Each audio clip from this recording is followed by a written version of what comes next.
Hello, everyone, and welcome to tonight's finale of our Age of Umbra run. How's it end? What's gonna happen? So, Sam, for our final Umbra sponsor, we have Thorum. What you got? Did you know that Thorum now makes minimalist, this is not one of them, patent-pending watches featuring meteorite, Hawaiian koa wood, and California redwood? Well, they do. But they're best known for handcrafting unique wedding bands out of everything from dinosaur bone to whiskey barrel.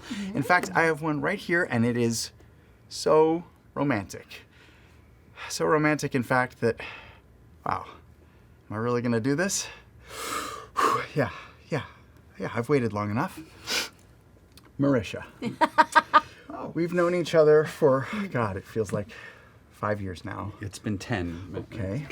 And I can't ignore my heart any longer. Marisha Constance Ray, will you marry me? You're already married. Yeah, and I love my wife, but come on. It's progressive now. It's 2023, for goodness sake. 2025. Okay. Make me the happiest man in the world and say yes. Sam, I'm also already married. I know, but if we're being honest, you could do better. Hey! Look, I know you're nervous. I am too.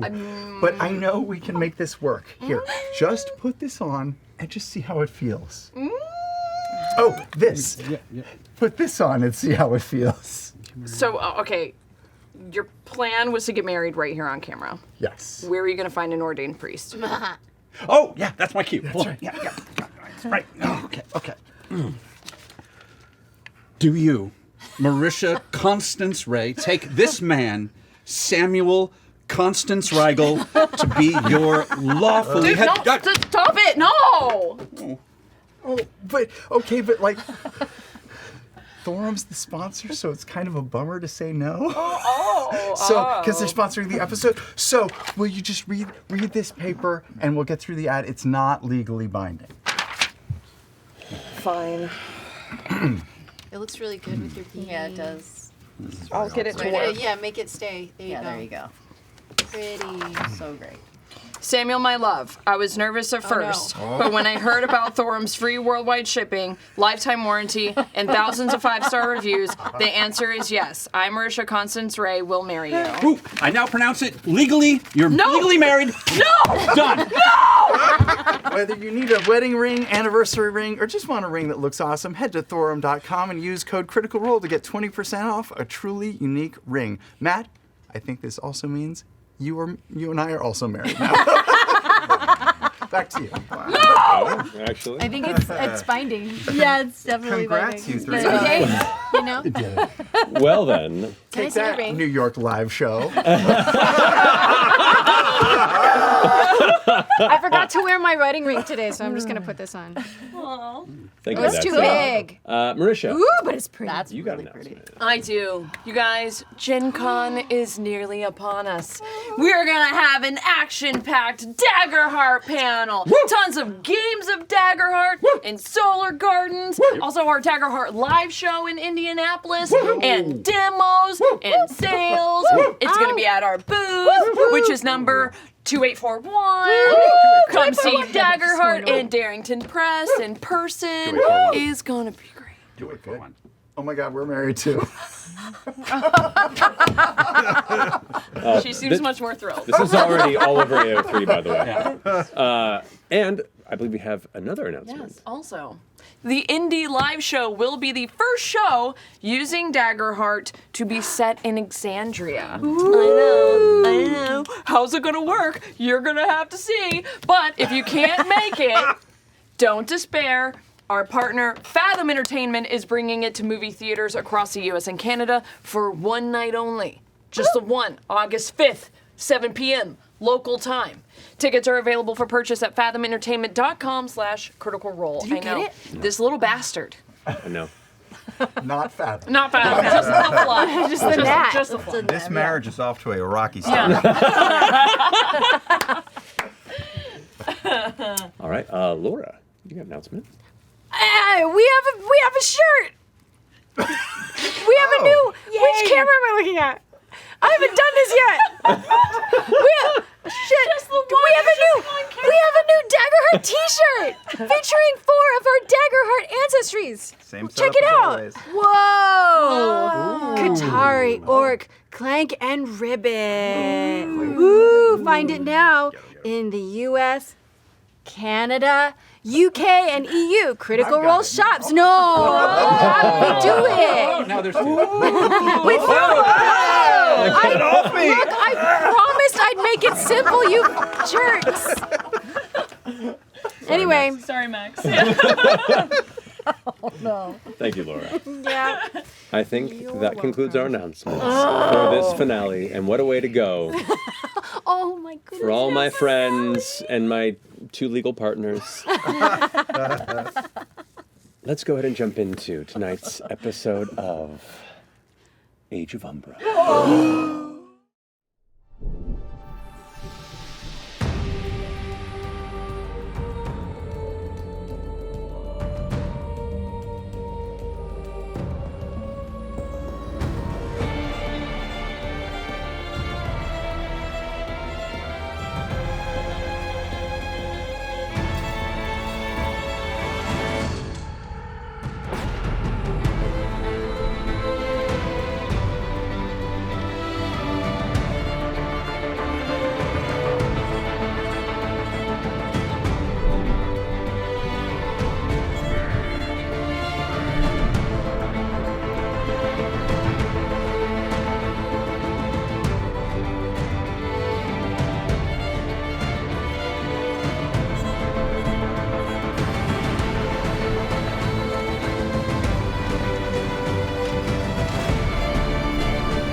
Welcome to the Age of Umbra.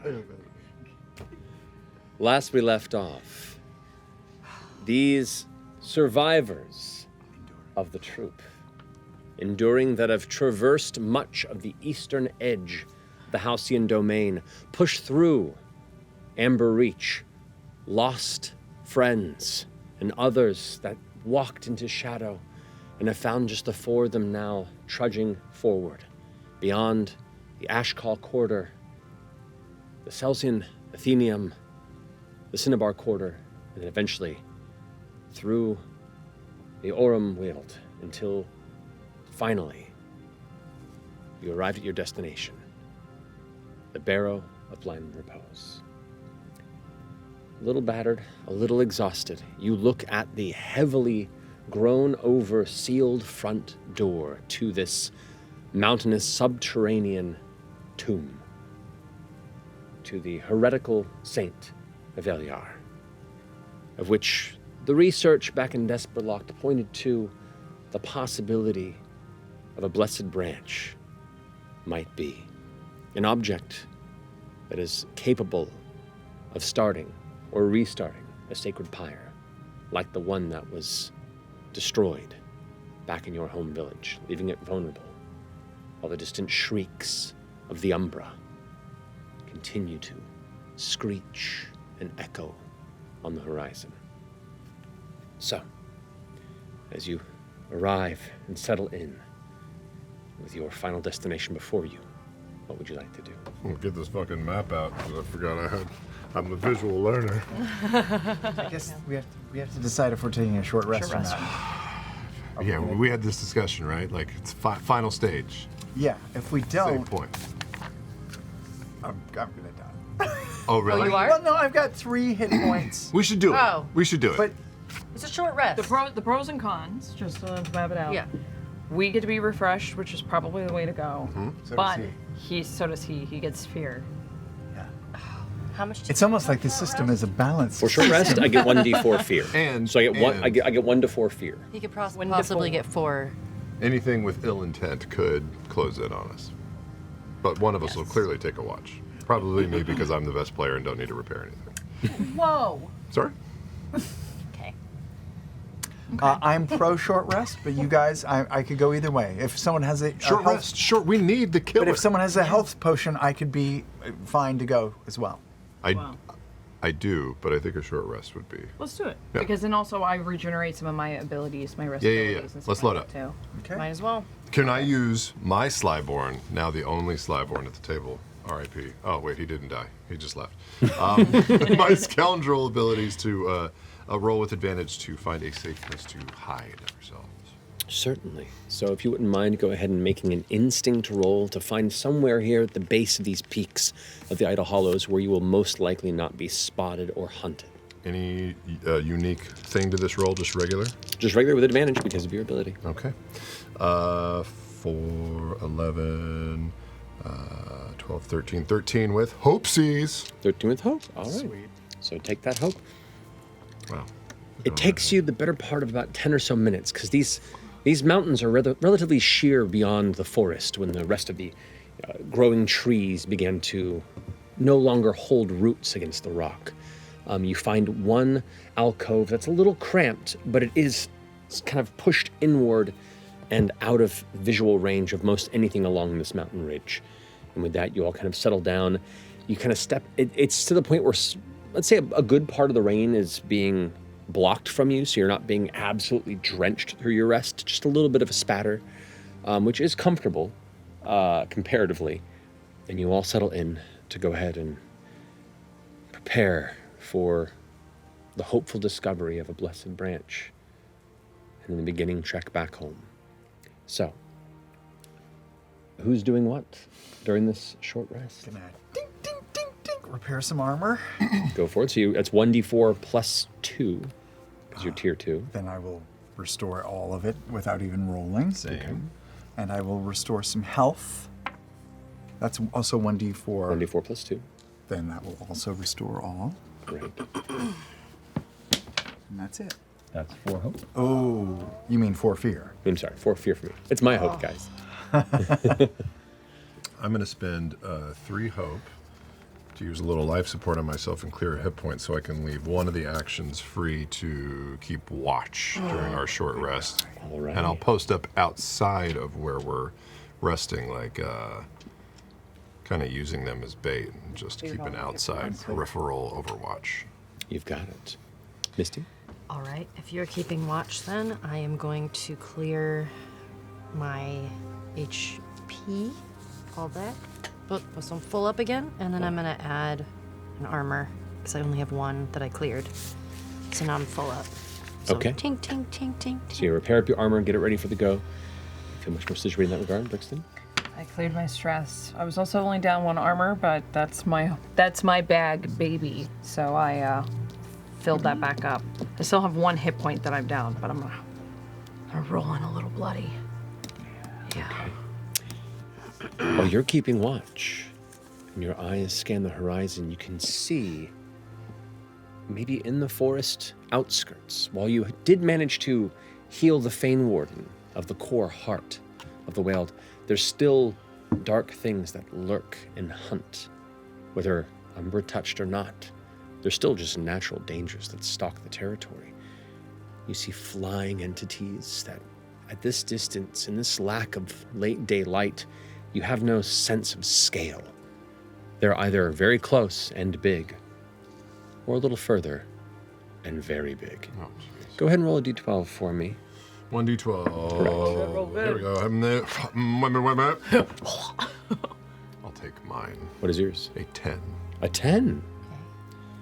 Well, mine was a 5. Everything's going right today. Yes. Everything's going right. Hot table. No way to quench these flames. As you settle in, the rain itself begins to subside. I tell you. You To the point. stop the rain. He really is blessed. Oh no. He's cursed. But allows you all the rest without issue, without problem. So no disturbing of your time down. You regather your things, step out from the alcove, and return to the outside. of the barrow, at this root-choked, rock and dirt-crusted, forgotten tomb of the heretic saint. It looks closed, sealed, overgrown. How do you enter the barrow? Overgrown with a root that is like leafing and flowering, or like hard? Like hard. Mandrake. Okay. It's like, if you look above it, it looks like there may have been a tree that grew there when they built it. Chonkies. And then it likely grew over, and then as the landscape began to shift with the age, the tree died away and was kind of carved away in chunks by just sheer weather and wind. And the roots have stayed and almost like become stone around the door. Unless anyone has a way to manipulate fauna. I can talk to fauna, but I can't. And I can grow vines, but I can't like Make it make them recede. go away. Maybe you want to ask what's contained within and why the door was overgrown? I could. Are these roots fully dead? There is no leaf or much of a tree left I can attached talk to to a them. dead thing. Coward. I could try. It's You gotta and be I still alive. combo. Sure. Speak to dead roots. No, we don't need to do this. Do we? Like, is this how we combo? This is the first This is Can how we great do this this? is born. What It's if you sitting heal the right over there. roots? If you want to try it. We No, could. no. Bring him back to life. If you want to try it. So clever. I'm tempted to, even though I'm pretty sure it wouldn't work. So Well, let's try it. Fuck it, okay. Oh no, I'm gonna remove all my hope. Oh my god! You're actually doing a tag team on We're this? doing a tag team. Wait, Let's- you're doing a tag team? I thought you were just going to cast your spell at the same time I was going to cast my spell. No, tag team, baby. Jesus. We're going in. Let's go. Talk to a dead All right, root. so We join hands. the door, there's a progress clock to, Oh my god! to unseal the door To unseal the door. Okay. and enter the barrow. I would like you both to. Now, do both of these spells require a spellcast? Mine does. Mine does. All right, I would like you both to roll spellcast, and you can decide which of your rolls to go with. Okay. Here we go. I'm gonna use reading between the lines because the roots are like lines on a page. Wow. Yeah. No. Nope. Fair enough. Oh, it's a crit, baby! There it is. Double ones. What'd you Double get? ones. Did you roll a 3? Double one. I got a 4. With fear. That's great. You both get a hope. You both clear a stress, and you Yes! both are at crit on this.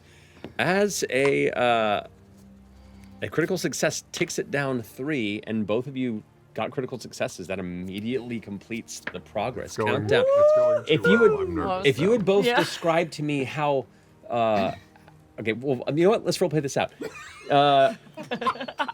Describe to me how your combination of magical incantations merge, and how do you beseech the dead roots that hold this door closed? Cool. I grab Snix's hand and I place my hand on the roots and I say, roots of the tree, roots that be, open your mind and speak to me. Okay. And I will Got a little fart pump in him. in final words. All right. Should we?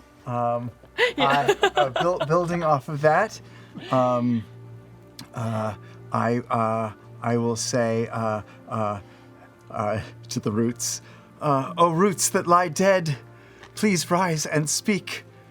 You have knowledge that we desperately seek." Oh, yeah, baby, baby. These long, hardened, still, lifeless roots that were grown over and left to protect and prevent the opening of this barrow from long ago begin to grow a bit of color briefly and creak against the door.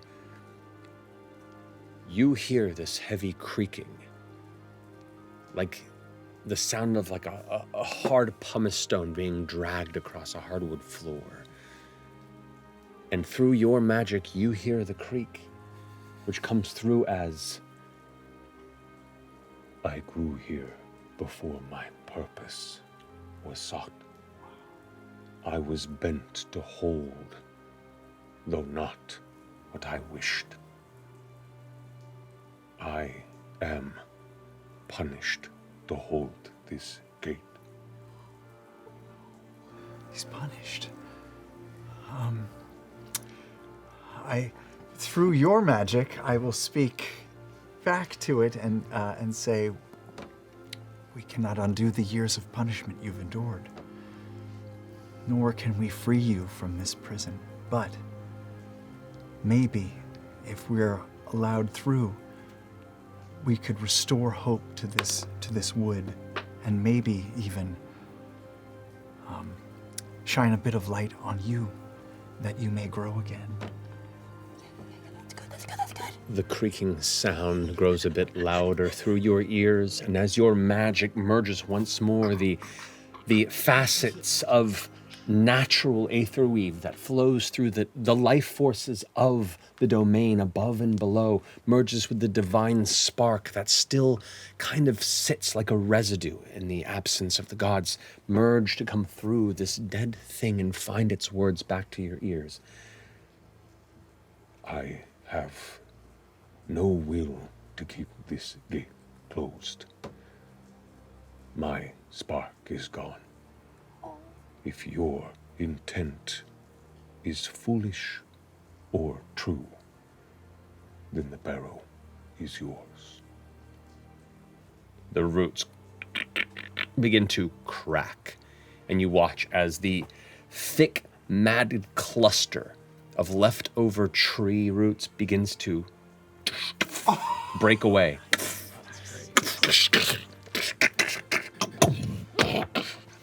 Revealing behind it A raccoon. Your mom's right!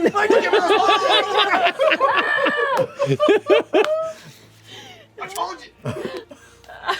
This heavy stone doorway itself, bisected in the center, but it looks like it's been heavily sealed, adhered magically. And you watch as the roots begin to crumble. Some of the roots dig into pockets of the stone where it was kind of grown into and held, and it digs deeper and deeper. The will, the final undying will of this long dead tree, left to the elements to be forgotten, enacts its last bit of will. It means to crack the door with its earthly strength.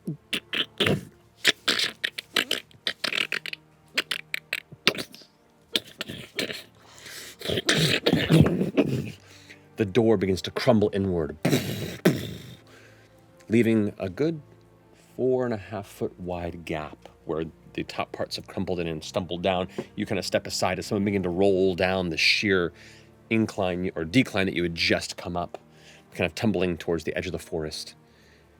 But there, as the dust begins to settle, you see the lightless subterranean path into the barrow before you. That was awesome. Good job. Great job. Great job. Good job. Wonderful. Okay. Okay. I'll pat the roots. Thank you. Yes, I'll pat the roots too. Thank you. They crumble into dust. Oh, I killed it.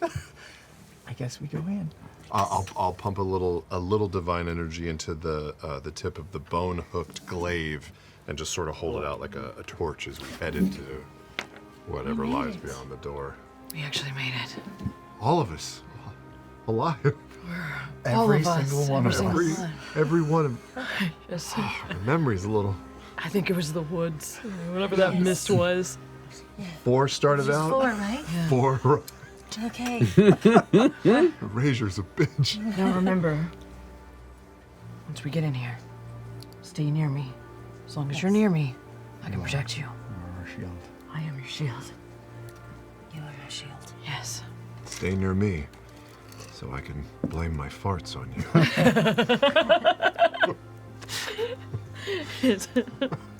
Let him be remembered by those last Misty. words. Stop it. I don't think that was me. I don't have a digestion system. Oh no. But I do make pipe organ noises, but You literally toot. I can pretend that I toot if you'd like. Now that's a bard concept. Yeah. Flatulent bar. Let it be.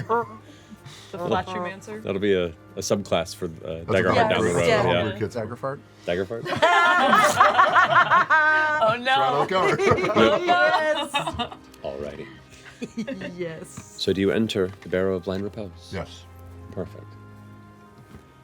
With that, the rain begins to subside, and the shaded interior is all that greets you. A stale, ancient smell of air not exposed for almost a century. The rain vanishes behind you as the tunnel just continues straight for a few minutes. Carefully, you step. The rest of you kept close, the little bit of flickering divine light that Idol has kept at the edge of his weapon, the only real beacon to light the sides of stone. The earth here looks like it was carved but not finished. Like the effort of this barrow was not in the pathway to wherever this saint was interred. You're not certain what to expect. By the elements of history that you've gleaned, the shreds of memory or the past that you've managed to acquire in your travels speak of the saint's execution by the Grand Ordinance before being placed here to be forgotten. This blessed branch interred with it as a way to keep its blasphemous golden path from diverting true followers of the faith of the now gone veiled gods. So the rough-hewn tunnels feel almost apropos for something that the Ordinance were not trying to leave with much splendor. You continue to push in. Misty, you reawoken tunnels, and you have memories of tunnels, some that are fractured. The smell in here, because it is so still and old, it reminds you of many things. Tell me, what is it about this tunnel that is so familiar to you? And which life and what memory does it evoke?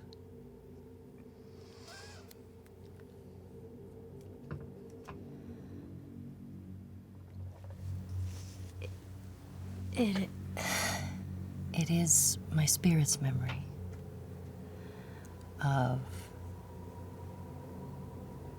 being very scared, alone, cold, and it makes me very sad.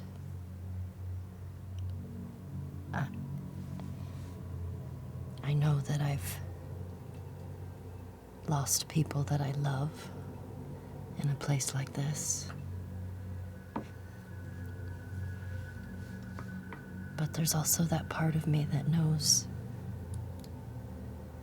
And I don't know if it's another memory from the vessel.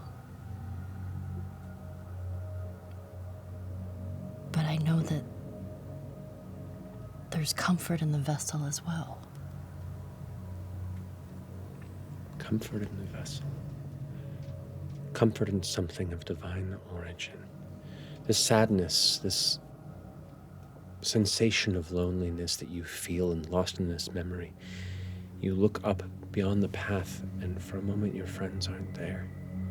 And instead you just see this small golden light. You see a woman. Beautiful and soft of face. A gentle hood over her head as she approaches what looks like a multitude of people in the throes of lament, mourning something heavily. And she walks up and takes one of their cheeks and lifts it to her shining golden face. And you sense their mourning fade and is now filled with hope. And she looks up towards you with that smile, that golden smile. And you blink, and it's just the divine light at the edge of Idol's weapon. And you catch yourself walking alongside and blink the memory from your view and continue walking ahead.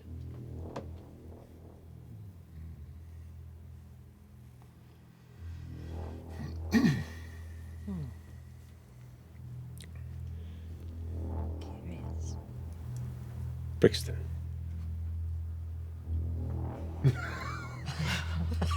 No. Just shake your head. Okay. As you continue to walk, the bobbing of that golden glow of Idol's little burning flame. You've looked so long into the flicker of fire. And as you stare into it, looking for some sign, some good omen, some semblance of strength from the flames that have protected you and your kin for so long, you see it. Is it a sacred pyre before you? No, it's a brazier. It's a brazier burning in a small natural temple away from a city. And you see figures walking through the wood carrying their own small censers that hang, each with their own little flame burning. And at the front, they follow this beautiful woman with her hood up. She has this soft smile that continues to look up towards the sky as she steps, and just this radiant golden glow that emanates from her face. They're traveling. They're on a pilgrimage. There's but 10 of them. But they stop. She turns, and she speaks wordlessly to them. And as she does, that light, you can't help but find the same solace in that light as you found in the pyre. It's a symbol of hope. It's a symbol of possibility, of a path back to what has forsaken this world. And a part of you steps forward towards it instinctually, like you feel drawn to the flame, like a moth to the very fire that'll burn it. And with that step, you bump into Snyx. And look back, and the pilgrimage is gone. The woods were never there. You're just stepping here in this long tunnel along those that remain. Sorry. It's okay. You said to stay close. Yes. Good. Are you okay? Yeah, I think it's, I thought I saw something, but it's just a trick of the light, I think.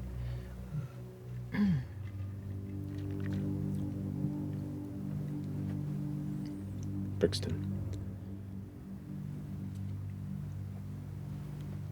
What does this ominous portend, this flash of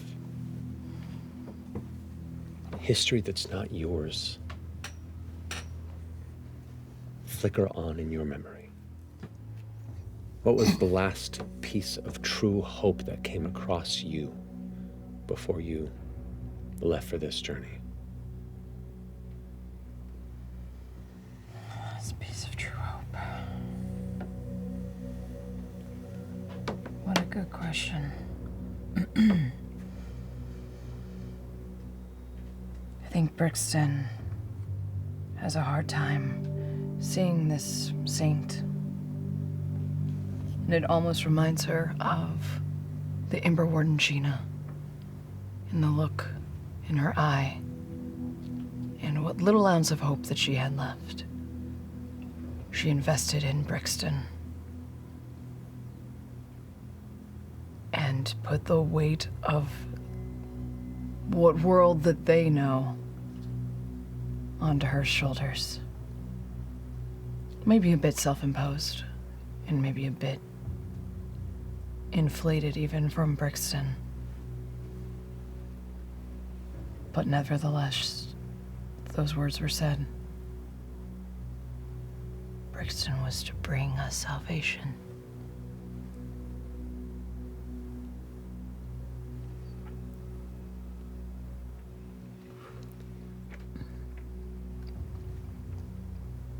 And that's too much to put on one person. You can't do that.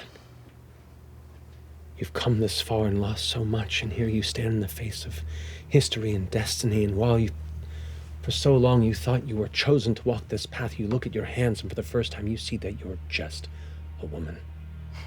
A woman in a dying world that is so much bigger and so much hungrier and dangerous than you are. Your hope die is now a D8. What does that mean? Until you roll a success with hope or your next rest, your hope die is a D8. Oh, shit. Wait, yeah. Less That's of a bad. chance. That is bad. Less of a chance. That's awesome. So instead of rolling that's terrible, but it's this awesome. for my hope die, You can roll a D12 I'm with rolling fear this. and a D8 with hope. until I roll with hope. Until you roll a success with hope. Practice roll right now. Practice roll. That Practice could be roll. a while. What if this goes well, though?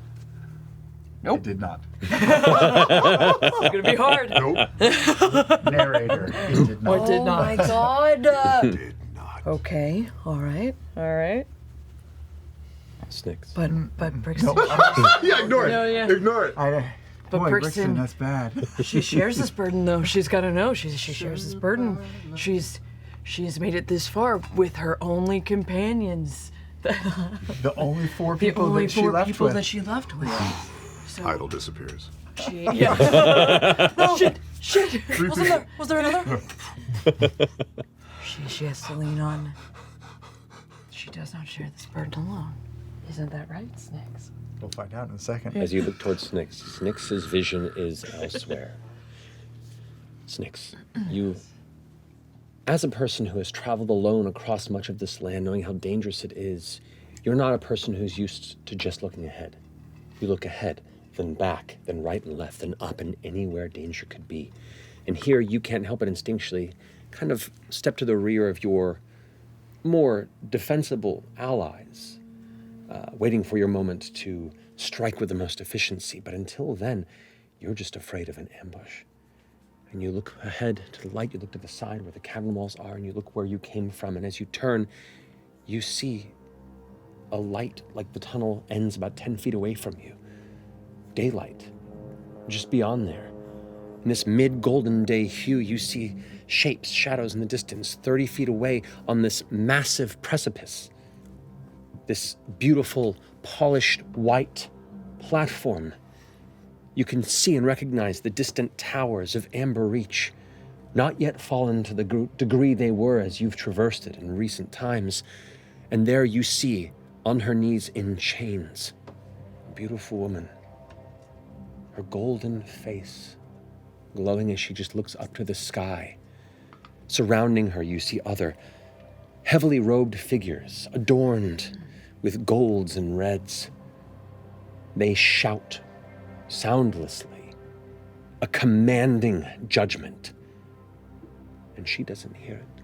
She just looks up to the sky and smiles. You see others thrown onto their knees around her. 3 other disciples. 3 that are in similar chains. And as they shout, the light begins to get brighter, and the tunnel grows shorter. Your focus and your vision begins to pull towards it like you're being thrust towards it. You instinctually yelp. And that's when you bump into Brixton. Sorry. That was my fault. That one was my fault. Why is you screaming? Glowing golden face or like a metallic mask? Well, from their vision, it is a human soft face with just this soft golden glow. Did you see something? I did. A woman in pain, or not in pain, but definitely in trouble. Maybe it's the person in this. What's her name? Evelar. Avialar? Yeah, say her name. Maybe she's trying to communicate to us, or her spirit is. Yeah. The echo of her spirit is calling out to us. It's almost like we're literally walking in the path of our memories. Guys, you gotta focus, all right? It's game time. No time for visions. This is Oh, it. Game time? Yeah. Yeah. maybe it's just the air in here. Maybe it's a little No, maybe it's stale. Maybe it's worse than that. Maybe it's. I need to confess something to you. To me? I think it's my shame that I'm seeing.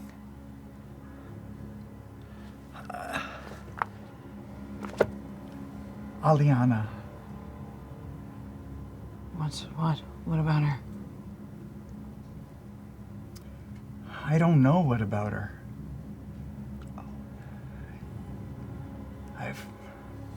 I've never met her. You sent me to bring her a letter, and I did. But she was not there, and they had never heard of her. I don't think she ever made it to Okros.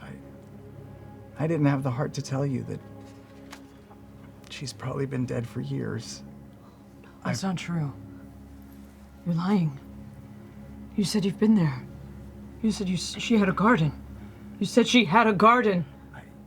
I didn't know how well. I'm a coward. I didn't know how to tell you that she was gone.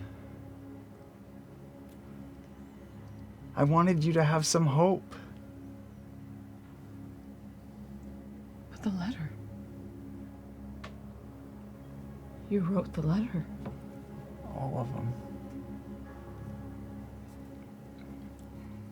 I think maybe my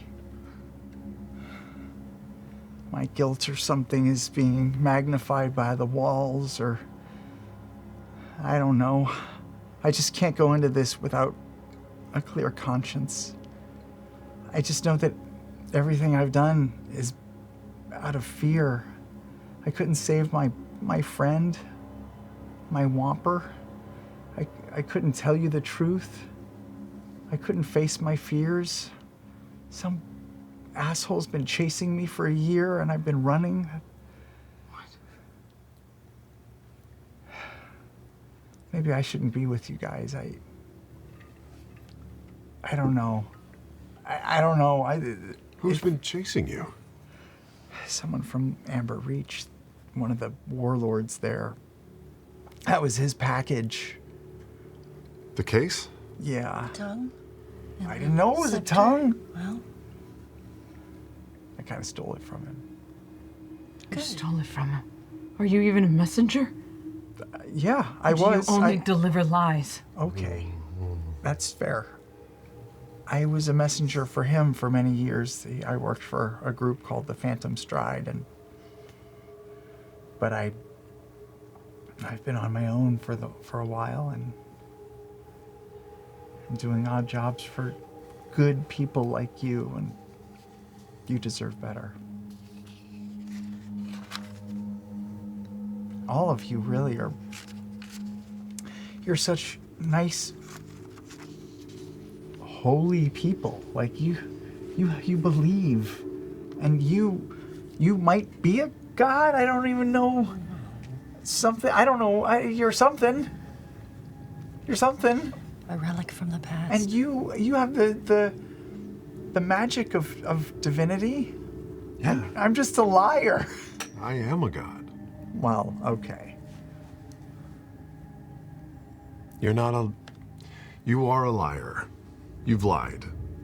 But you're also capable of great things. Think of what we've done on this trip. And I think it's just this place that's magnifying that. Snix, you're capable of amazing stuff, and you've been there for all of us. I'm sorry.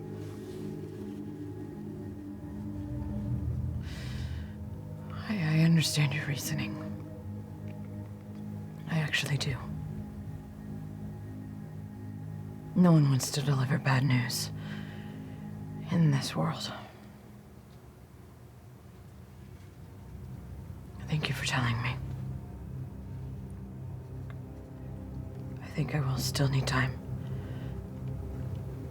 to process it. Sure. Snakes.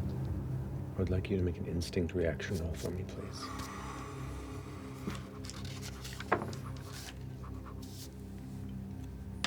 That's not Snicks. 19 with fear. Oh, it's a fine. reaction. Reaction. 19. As much as this reveal, this culmination of cowardliness, the guilt that you feel for what you've said and done is there. The fact that Brixton, while needing time, reacted more empathetic than you anticipated keeps your will strong, and you push on. Idle. As they have this conversation, sternly you turn back around to where your light is, and as your vision passes into the tunnel, it's not dark. It's lit with torchlight. There are people in there. You step forward to these two large doors that are open, and there is a chamber within. With amongst the rough-hewn rock that's been cleared out of the space, there are beautiful, carved, polished pillars that almost build a makeshift cathedral chamber within. There's risen platforms and massive pillars that rise up and catch the ceiling. You see in the back, this looks like a worship hall. Guys, where did this... They're not there. And the people that are in this chamber you see are wearing travel vestments, long hanging robed sleeves of red and gold. You see about 12 of them. And beyond them you see 4 women in chains. 3 of them dressed in similar red and white robes, on their knees, all looking to one central figure that sits before them, shackled, her hood thrown back, her dark hair tumbling past her shoulders, and she just looks up, away from them all, with a beautiful smile and a golden, vibrant hue that just glows from her face. You quietly watch as a man from the troop walks out next to her, an older man, portly, angry. You can only describe his expression as furiously jealous, as he shouts things at her that you do not hear. It is silent. He clutches a familiar scepter in his hand of silver and gold.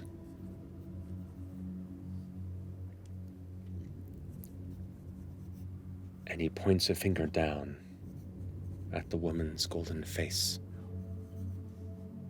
As 2 figures step up, withdraw blades. No.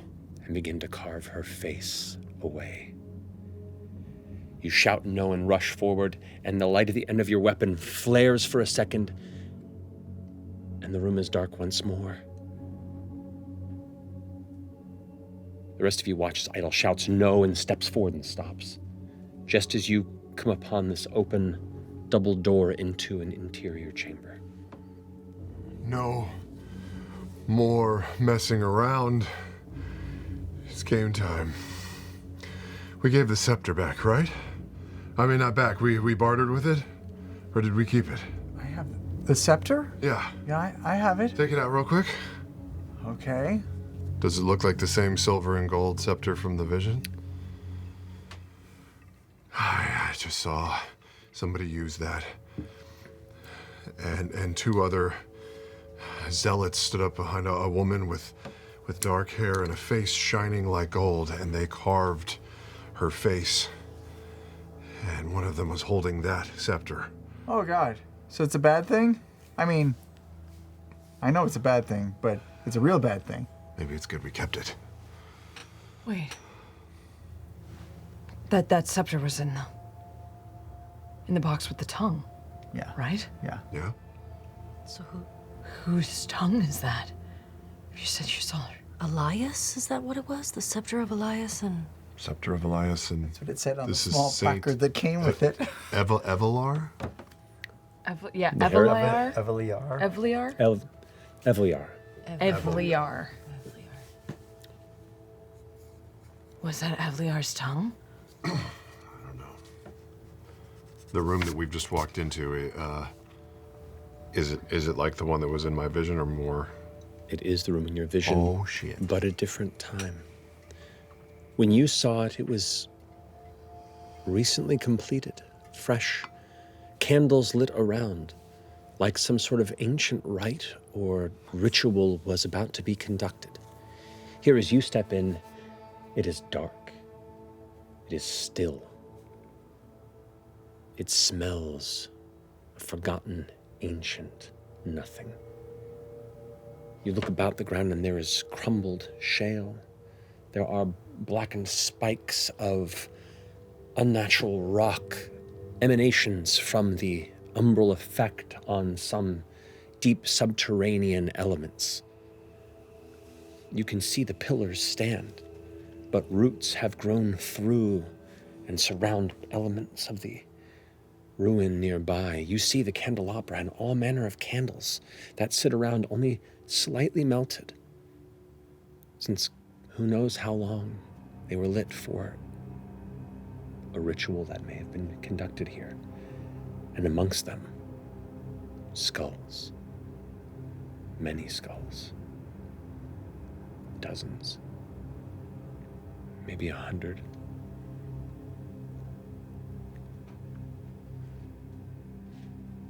Make a knowledge roll for me. Maybe you'll roll with hope. Maybe I will. Is this something I can use historically inspired? You can very much do so. Spend a hope. So that'll be +3 total. Come on. I rolled with hope. She did. Wait, she did. I did? Oh, but it wasn't a success with hope. Oh, is it got to be a success with hope? Correct. Well, it might. That's hang on. really fun. For her. 8 with hope. Can I use 4 from one of my prayer dice to bump it up above 10 just in case? If you want to try that. You okay there? Dusty. You had visions of followers on pilgrimage behind this saint, this promised path. And from what you've heard, the reason that the Grand Ordinance took notice and disavowed this path was her pull grew stronger, her flock growing denser. And you look at all these skulls, and while you may have seen the 4 that were set for the central execution and sealing of this ritual, you think they also laid with them All of her followers. all of her most devout followers. Jeez. Was that a success? That was a success. Yes. Boy! But boy! So I get my D12 back? You do. Yes. With that, can having seen this room before, can I almost automatically start to move towards the middle of the room where I saw this woman with the hair and the golden face and getting carved? Can I move to the spot where she was and just look at the ground where she was kneeling? Yeah. You walk into the middle of what is really a sepulchre chamber. A holy site constructed for the purposes of keeping a heretic. So much work gone into someone who was subjugated by the ordinance. But you gather that's likely because for their sealing ritual to be done, there was a minimal requirement of holy surroundings. And remind me, she was not a worshiper of the veiled gods. From what was heard, she could see the path they took when they left. She could see the path they took. Her sight, her golden, radiant face was ever able to see the path they left on, and she was to guide her followers along to find where they went. And the Grand Ordinance did not like this because the Grand Ordinance was a God King. They were God King Oh yeah, they were devotees. They were God King devotees, but also alongside the God King, if not just below, the organizational, faith-based government of the old world here in the domain. They believed her visions to be blasphemous. They believed her path to be unholy and having no bearing in the existing scripture.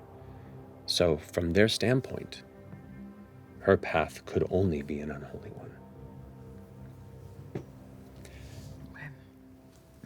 As you look about this chamber, you see, beyond all the candles and the pillars and the beautiful massive back cathedral-like ritual carved wall that rises up, you see what looks like a ritual table set up with candles on it, a book that is burned, and on the top there is a stone casket that sits in the center. And to the front of it, on a lower platform, closest to you, a much simpler wooden casket. And on the far two sides of it, two more simpler wooden caskets. So there are 3 wooden caskets that kind of triangulate this central stone one. And as you hold the light up, you can see on this central stone casket, there is a collection of objects. Coins, what looks like dried fruit pits or gems, you can't tell quite from this distance. It looks like are offerings placed. You're not sure, it's too high above. You just see kind of things atop it from the position you stand at. Atop the casket. Atop the stone casket. Payday. We should definitely set fire to these caskets. Certainly a choice. I mean, Well, It's fair. probably gonna have just to walk find in, them. open it up, and grab the thing and leave? Which one, the stone casket or one of the 3 wooden ones? Or to assume the stone one, but that's just an assumption. There's 4 of us. We could each open all one of them. Like all at the same time? Can we give a look? Can I look to around and see top? if there's anything else? I would like you to make an instinct action roll for me to perceive any other details in the environment you're seeking. When you say looking for anything else, what are you looking for? For starters, what's the ceiling like? Is it like marble sepulcher above us? Am I saying that right? Sepulcher? Sepulchre? Sepulcher. Sepulcher. The when you kind of look up at the light, it's a rough kind of cavernous ceiling. It looks like this was partially a natural cave that they expanded on, and then either brought in or built things within it, and then sealed it off. Sepulcher. Yes, ceiling markings, any maybe additional trinkets that are around that could contain a branch. Sure. It's maybe not a casket that we Go have to ahead and roll for open. instinct, please. Yeah, none of us have seen a branch, right? Not since walking in. No, I mean in our lifetimes. No, you've only heard of them. That is 16 with fear. Okay. So branch could be anything. Branch. It's fair. It could be interpretive. You glance around, like, there's the broken bits of stone, there's the skulls, and you kind of look around the piles of skulls to see if they're like hiding something without touching them. Nothing there. There are those wooden caskets that sit lidded, triangulated around the center of this chamber. You step up onto kind of the central next level, the dais where the stone casket sits, and look up to where this kind of pile is. And you see the coins and things that are there, they're arranged intentionally. It's not just a pile of things thrown on there. They're kind of all set at angles, and you can see there's markings upon the stone connecting where they are. like whatever these things, they're not offerings more than it's like a geometric design or a sigil on top. And resting amongst them, you see about a foot-long, pale, blanched piece of wood, extending in about 4 little branches that stick off to each side, just resting on top. Grab that thing with your I don't trust hand. it. No. Yeah, but Just yeet it and let's get out of here. what if it's a decoy? What if it's That's not the cup of a carpenter. Yes, exactly. But I think.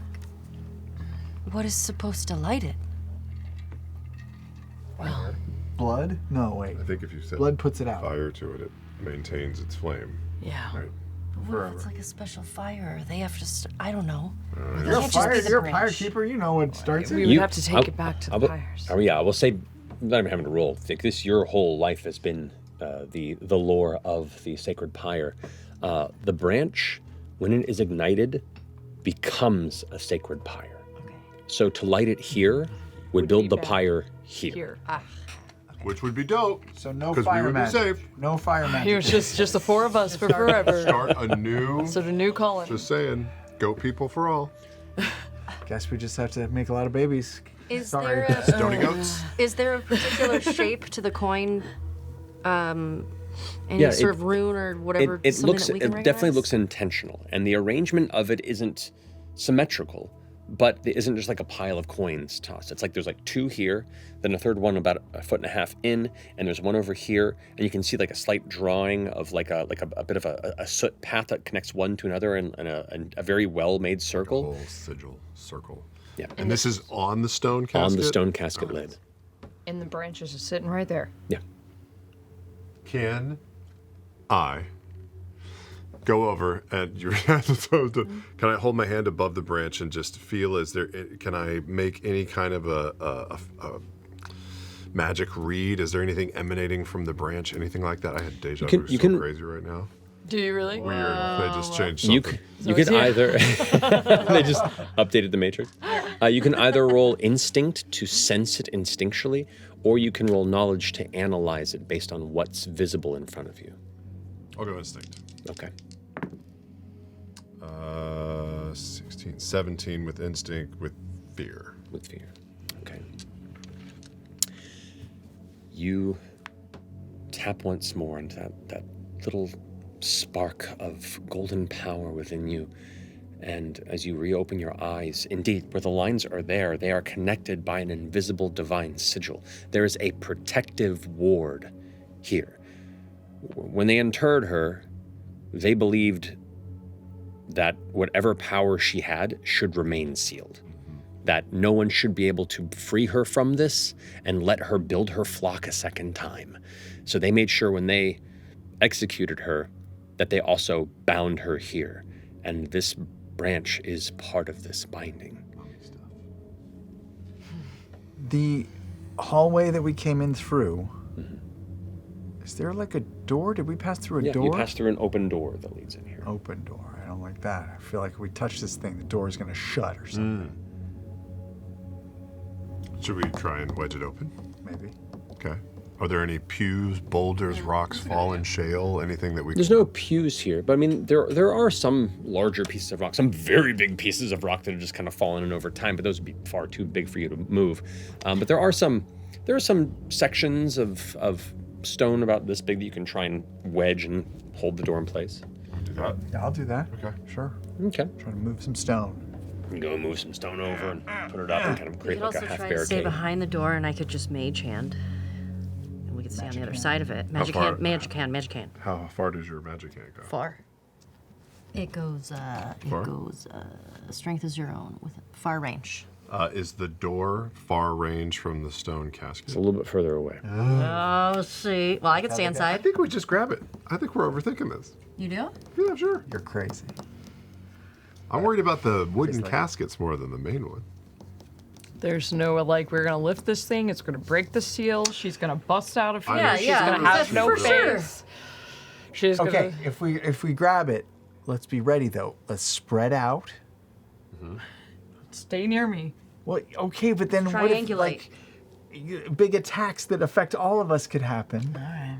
And then also we should like prepare any like protective spells or anything like rally dice. Right, yes. All right, I'm Any gonna battle. rally everybody because I can do that once per session, and this is a new The next session, it is. Nice. I will just wiggle my feathers a little and I don't Very feel I don't quietly. feel very rallied. You have to sing something for us. we're in a dark cavern. It's a little bit scary. I like it so far. What are we gonna find? It's a little bit hairy. I feel Yeah. I'm not. Man, poets, poet laureates, all of us. You know me, the poet. Watch out, Amanda right. Gorman. All right, so you all get your rally die. It's a d6 that you can add to an action roll, a damage roll, Or clear stress. or clear stress if you need to. Speaking of, I'm going to take a minor stamina potion. Go for it. Roll that d4, buddy. Just going to clear that stress. Might as well. Might as well. Did it. Great. All right. Anyone want to Varric leaf? All right. like- So you say you're spreading out. Who's spreading out where? I mean, should we just like? I still attest that we should set these 3 coffins on fire and grab the branch. What if that pisses Sure. her off? Wait, fire is bad. It could set the Those are branch on fire. No, the 3 wooden coffins. No, but what if it Yeah, but- spreads? I don't know. We're in a cave. Caves aren't flammable. Just sucks the oxygen out of the room. We'll And it leaves suffocate. plenty of places for the smoke to go. Yeah. That's fair. Yeah, we're spread out. Yeah, but what if she gets pissed because we're I have a feeling just we're from the goofing? past couple yeah, days, because we're goofing around and the past couple days, she's gonna be pissed Regardless. Or she'll be super thankful to be set free, and Yeah, we'll have a that's fair. super powerful ally on our side. That's fair. Or she's not buried in the coffin because our vision ended too soon, and it's actually owner of the scepter that's in that bitch. and He's gonna Owner come of the out scepter. pissed as hell. Oh, like she did a little bait and Switcheroo? switch, Yep. a little switcheroo. Or Adelia's in the coffin is gonna pop out with dozen of those fucking dolls. Yeah. Scream! Well, we're not going to know until we grab this thing. Pretty sure. All right. Brixton says a little prayer. She apologizes to the veiled gods. We understand we are in secret ground, walking in the path, in the footsteps of a saint. Please forgive us of our transgressions. This is only to further, Your good works. yes, further your good yes. works. Are you grabbing it? You were wearing full plate. You should probably grab it. Thanks for volunteering. I'm gonna move out to the right side of the I'll slide. grab We it. have a magic hand. We have a magic hand. I know, but should we actually physically touch it? I am a like pyre Brixton should- keeper. yes. Yeah, the I think pyre we should keeper. stick to I'm a it. pyre Right, you got keeper. blisters. I am, yes, I have blisters. I call strong side. Okay. Okay, I'm gonna go to the other side of left side. Brixton. Left side. Yep. Okay. Brixton kind of readies her Linebacker great sword. turn. Going somewhere else. You're going somewhere else. Okay. Side, left side. Great sword ready. Strong You side's step right up side? to the stone Someone's left hand. tomb. Remember the Titan? The branch there within reach. For those who have walked before us, for those who will walk ahead of us, please grant us this boon. Wait! Just kidding. Oh my god. You grab the branch and you watch as all the symbols light up and your hand is repelled. You can't touch it. You can't touch this. It looks like whatever sealed her also sealed the branch within. Okay. That tracks. Now we get to burn the coffins. Can we go to the coffin? I'm gonna go to one of the wooden coffins. Does it have a similar like arrangement on it, like something similar? It's just a No, plain it's wooden just coffin. it looks a simpler coffin. And I'm just gonna swing down on the coffin on the right. Okay, you smash the lid. It breaks open, and as you pull your blade out, you see inside a mummified skeletal corpse of a woman who is wearing old robes. Dust fills out. The bone is broken. The jaw kind of dislodges, just like. Just reach in and grab sternum and pick her up. Want to talk to her? Look underneath her body in the coffin. Anything? Nothing. Give it a little shake. Anything fall out? Bones kind of clatter to the ground. I probably should. You said there were 3 like coins. There are many coins across the lid. The closest ones were the ones you can see that weren't like under the branch. I'm just wondering Those? Yeah, if I just try and take any of the coins or You the reach for the offerings. coin, and it deflects it as well. I guess what I'm trying to figure out is like, is there any correlation with the runes on top of the casket? Make a knowledge roll for me. Okay. Okay.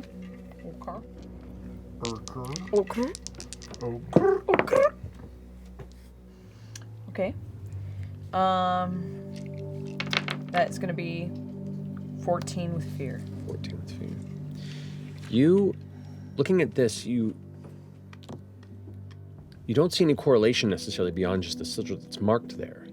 But from what you've conversed and shared about the various visions you've had, the person who is helming this execution and sealing. Staff. The scepter. The scepter. We should have fucking thought about that. Yeah, 100%. That We was suck that at was this stupid. We should have thought about that. Yeah, I'm here at boobs. Hey guys, what if I use the scepter? All of Beacon Discord. Why not Now they use the fucking scepter? get it. Jesus. Takes them forever. You know it's not written. We just do it to be more endearing intentionally. Yeah, Of course, yeah, yes. yeah. Okay.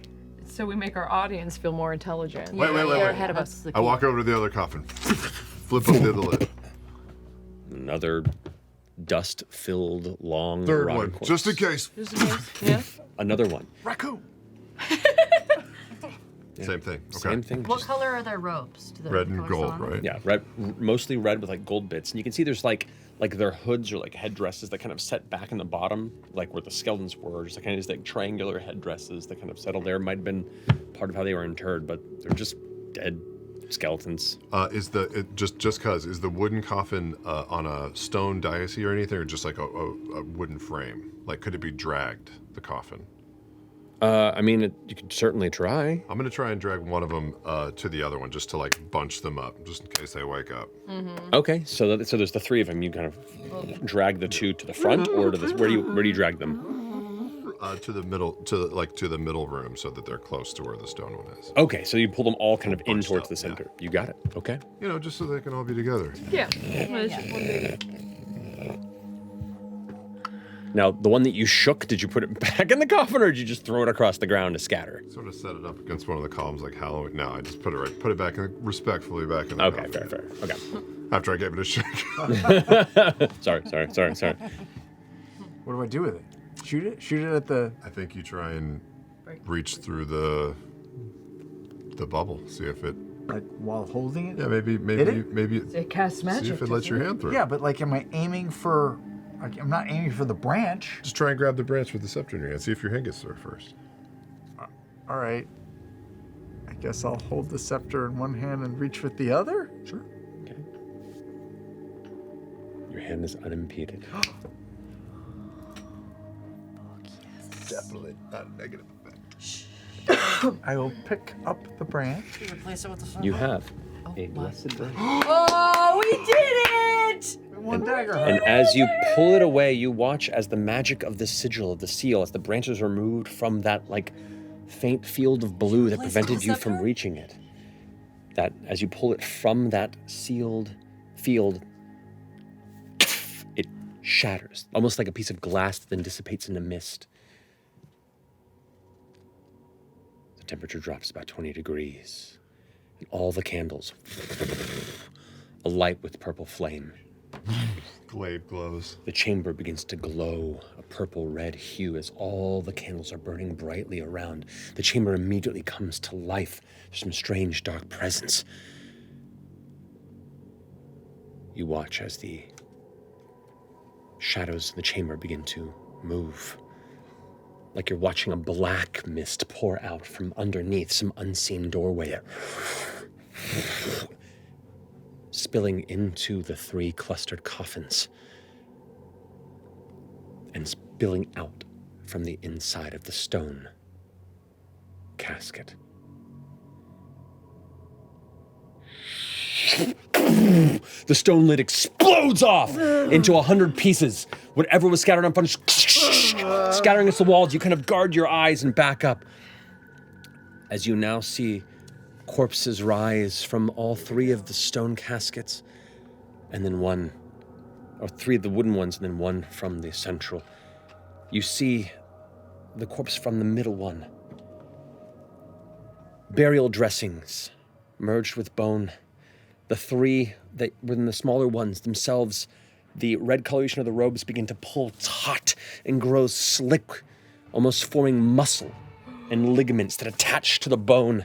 You watch as the headdresses protrude from the skulls in bony triangular points out of it. It's like reform, and you watch as they all reach up above them into a black void and pluck from nothing handles, scythes that seem to be drawn from a dark purple energy emit from a sourceless space as they all look at the rest of you. From the central stone tomb, the frail, mummified body of the heretic saint, Evolyar, stands shrouded in silver cloth that slowly falls away, revealing the skull where the carved gap sits between its jaw and its brow. The cracking paper-like skin glows with a pinkish hue and swells with renewed unholy life. You watch as, tearing out of one shoulder, a massive wing, feathered and blue, grows. And another. Some ghostly, angelic visage suddenly finding itself freed from within this tomb. You watch as the flesh that curls up in the back of the skull knits to form an odd fleshy crown that sits above its now sheared head. You watch as it pulls from a blackened void to its right, a terrifying, massive axe. And where that space was, where a face would be, is just a black void, a doorway to hungry nothing. I'm gonna go retrieve the battlefield. Oh my god! I knew I should have scattered those bodies. Damn. I thought about being disrespectful. The Blessed Branch, by the way, when you have it and when you want make an action roll, you can mark a stress to roll a d20 as your hope die. Oh. I would love to give it to you. Once per day or something? No. Just you Every mark a time. stress. Oh shit. You just have to mark a stress. If I give it to you, I will lose a hope. When you give it away, you lose hope. Hold on to it I'll hold on because for now. stress is my thing. Unless we can always hop it. Woo! Cool. Look at the glowy. So, you had stepped back after, I imagine, it all exploded and detonated. Where would you be? All right. I will be. I'll just be in the front of that stone pillar. Right here? Yeah, I think it was. You got it. Brixton. Or, actually, Brixton. Where would you be? Put me in between the two. Put me in, coach. Where would you be? Strong side, baby flank. I told you over here. Yeah. There you go. Well, maybe say it twice. The 3 profane disciples of the heretic saint rise. Oh god. Oh, those are beautiful. Those aren't tiny skeletons. I told you I should deface the corpses, Mercer. Should beat on them. I shook one of them. I know. You were right. Do we have advantage against the one I shook? Would have just burned them. Should have like drawn in quarters. Oh! Whoa! What? And Stop there. it! It's precarious. Look at the face! What are you That's like my talking favorite about? mini ever. Dude, What? wait. These things. She's so hot. Cool. We can't. What if we have to heal Maybe her? we can let her just go and be like, you're free now. You're like, Heal her yeah. face? Go wreak some havoc out Excuse me, there. ma'am. You're missing You've earned it. a face. It's not her fault. You've got something right here. So, True. Up here, a little further. I'm going to immediately burn fear You don't need to do that. and scared. spotlight Need a little- the blasphemous angel Blasphemous of angel. Valnyar. Oh, Valnyar. So, Dang. she is going to. Actually, first time she's spotlighted, I'm gonna go ahead and roll a d8 for her blasphemous choir. That's a 3. You hear this distant chanting of angelic voices colliding out of tune with each other, getting louder and louder. The song is weaving, but it's not yet woven. So that happens just the first time that she's spotlighted. And then she's going to go ahead and mark a stress to do her flock's call. Silently, because there is no mouth and no face, she raises her other hand and she immediately spotlights 1d4 plus one of her allies, which is all of them. Oh, he rolled a 4. Shit. So all 3 profane disciples that have regathered themselves and holding their scythes all at once click into place, and they all focus their attention immediately, shifting up towards you who drew the branch. With an impossible speed, they leap across the way here. No. Oh no, this could be quick.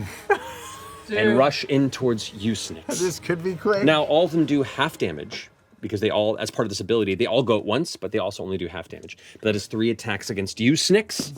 It might have to be a runner of this branch if it gets bad. That is going to be an 8. Someone or Miss. someone. 6. Miss. Oh my gosh. Let's go. And a 10. Miss. I rolled real bad on that. Wow. I rolled real bad. All right, all right. Hallowed be the blessed gaze of the veiled gods. But I am going to spend 2 fear out of that. As the very presence and ascension of the blasphemous angel rising up, you see now where the beautiful blue wings were, the flesh continues to grow as arms begin to tear out from the sides and reach upward. Her face and chin still tilted up towards the heavens that she could never reach. I need you to turn your hope die into a D8 until you roll a success with hope. And I need you to turn your hope die into a D8. Ooh! It sucks, you guys. Okay. All right. D8. Got it. No bigs. No big. I'm up to the challenge. I love her. She's a boss bitch. Yeah, be real. she's a boss bitch. All right, Really die. Really does. that is my spotlight. Do we? You may go. Are we attacking this lady? I think most certainly yes. Are we trying to get the disciples first, or just focus on her? You know what? There's no way to know, but The door slams shut behind you. Put a rock there. Put a little rock there. There's a little rock. The rock has moved about 1.5 feet. I put a little rock there. It's the only one I can pick up. we can't. I can't pick up a rock. I'm stronger than you. I will run It looks forward. like the rock was moved or shifted out of the way by some magical force. Oh. You assume. Scream! What are you doing? I will run forward and I will swing my glaive above my head, and you'll see it glow, the entirety of it in divine energy, and I will cast Spirit Weapon. Okay, are you moving forward to do this? Yeah, I'm gonna run right towards the tip of the daisy, so I can get a little closer to where Snix is. Yeah, right Like there. right there is about as close as you can get. Okay, great. All right. So you're trying to throw it and hit everything within close range, you said? Yes. So That I'm gonna will be all of them. Yeah. Beautiful. I can only I can target 2 at a time. Right. So I'll aim for. Yeah, I'll go for 2 of the disciples. Okay, which 2? The 2 closest. 1 Okay, and 2. got you. We'll go that way. And this is a hope. This is such a bad idea. And I'll use my rally die as well. And this is a. Yes. Okay. Just a regular roll. That's with fear, balls. That's a terrible thing to do. 14, 15, 16, 17 with fear. 17 with fear is a success. Go ahead and roll damage. Great. I will mark a stress, and that will hit both of them. And I will do a D8 plus 2. That's 8. Another 8. 16 plus 2, 17, 18 magic damage. That is a severe wound on both of them. 2 8. So that's great. That's 3 hit points damage to each. To each? Yeah, because he hit 2 of them. Great. So as you release it, Nice. it carves through both of them, and you catch back in your grip the 3 of them that had swarmed in towards Snix. All 3 in unison turn towards you. You now see a close-up look. Their skulls. One of them is missing an eye on one side. The other is missing an eye on the other. Like the bone is grown over. And the third has no sockets. Oh, what? Anything unusual about the one eyes that they do have? Are they glowing? They look like They're just look like dark horrible voids. undead voids. Okay, great. I am going to just need Is help it us out. It was fear, so it comes to me. Oh, sorry. That's okay. No worries. It was fear. Well, that So, Yeah. with that, yeah, let's go for it. The blasphemous angel is going to descend its wings, flying down to greet you a little further down the dais. Wing on wing. The choir gets louder. That was a roll on your end, which does click that down. The choir is getting louder and louder, these strange, distant, amorphous voices. Shut up! The massive axe comes wide as the hands reach up. And she releases it with her hand, and it kind of floats on its own before, with an unnatural speed, carves through a massive arc, attacking all creatures within, or all enemies within very close range, which is all but snakes. I mean, sorry Might guys. have to run. I do run well. That is not a great roll. That is a 10. Hits. It hits. Okay, it was a great roll. Never mind. No, it doesn't. What am I saying? What's your Sorry, evasion? it's 12. Yeah. Why Yeah. did I got So it misses you. I know. I'm saying visions. You just heard us say hit, and you're like, that sounds Yeah, I right. think it sounds Yes, I accept my fate. Oh. Yep. I don't All know right, why I just Roll did that. over. 17 points of physical damage against both of you. Okay. And because of the momentum, she gains a fear when she successfully attacks. Burning armor. She spent a fear to do that ability. I gotta remember to do I that. think it's time. I'm gonna go ahead Also- and go unstoppable. Going unstoppable. So All right. I'm just gonna drop it down. And then I'll take armor. Is unstoppable you can do once per session, right? Yes. Yes. Once a long rest. Long rest, because if I recall, you used that against the... But I didn't even use it because the fucking battle ended. I know. I'll tell you what. Yeah. Roll your hope and your fear dice. If your hope die is higher, you manage to catch your before you expended that will. If your fear die is higher, it's already spent. Come on. Because we talked to the tree instead. That was a good roll. It's a 10 and an 11 with fear. Unfortunately, Damn. you had God. misfired with its usage, but nevertheless, that's still damage to each of you. Question. I'm going to use my second prayer dice to redeem 3 hope for the prayer die, and then they're undead. They don't count as corpses, right? No, they're animated. Okay. Cool. All right. And then I'm going to spend a fear to activate it once more. God damn it, And that sucks. It's such a big part of my class. is going to do Flux Call again to mark a stress and call upon the profane disciples. That's 2 + 1, that's 3. All 3 of them are going to activate.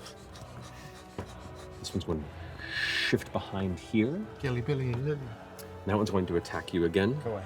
Actually, both of those are going to focus on you. The other's going to spin and come towards you. So the one attacking you. Oh my god. That's an 8. Great. Misses. Great. That misses you? Yeah. Okay. Wow. The 2 coming at you. Roll better. It's a 10. Miss. Come on. And a natural fucking 1. They are eating shit this opening volley. It's because I've got the blessed branch. It's confusing. Stay me. back. Apparently. Stay back. Well, so yeah, as they go to strike, there's like an element of concern as they see it. Like, Don't break the branch. Don't break the branch. well, that's my spotlight. Back to you. Okay. would you like May to I? Anyway, bad boy. May I conjure a swarm? I'm going to try to hit all of the creatures around because they're all within.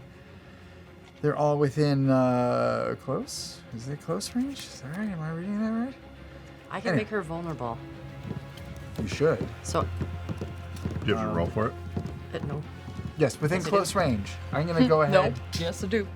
and mark a stress to roll a But you should make her d20 vulnerable. as my hope dice, Okay. and spell cast Come on. and try to hit all 3 of them. Do I roll 3 Come separate on. times or No, just you just one? roll once against all. Let's go, Nikki Branch. 22 with hope. That's a success, and take that hope. D20 coming out. That counts that down to a 1. Coming out. And I will mark a stress to add a damage dice to this, so that's 3d8 plus 3. Oof. This is against all of them, right? Against all 3. Somehow I only have 1d8. Oh no, here we go. I mean, if it says within close range? Close. Close, they're all in close range if you want to get all of them. Her too? Yeah, she's right there. Great. Come on, big money. 18 points good. of magic damage. That's good. 18 points of magic damage. That is. It's a major, right? That's a major on the other ones. They are A severe or major? a major. Yeah, 18 was what we did before. Yeah. So to that, How far off from being a sphere? I don't know. But so that goes through to that, and that is 18 is a major to the blasphemous angel Eveliar.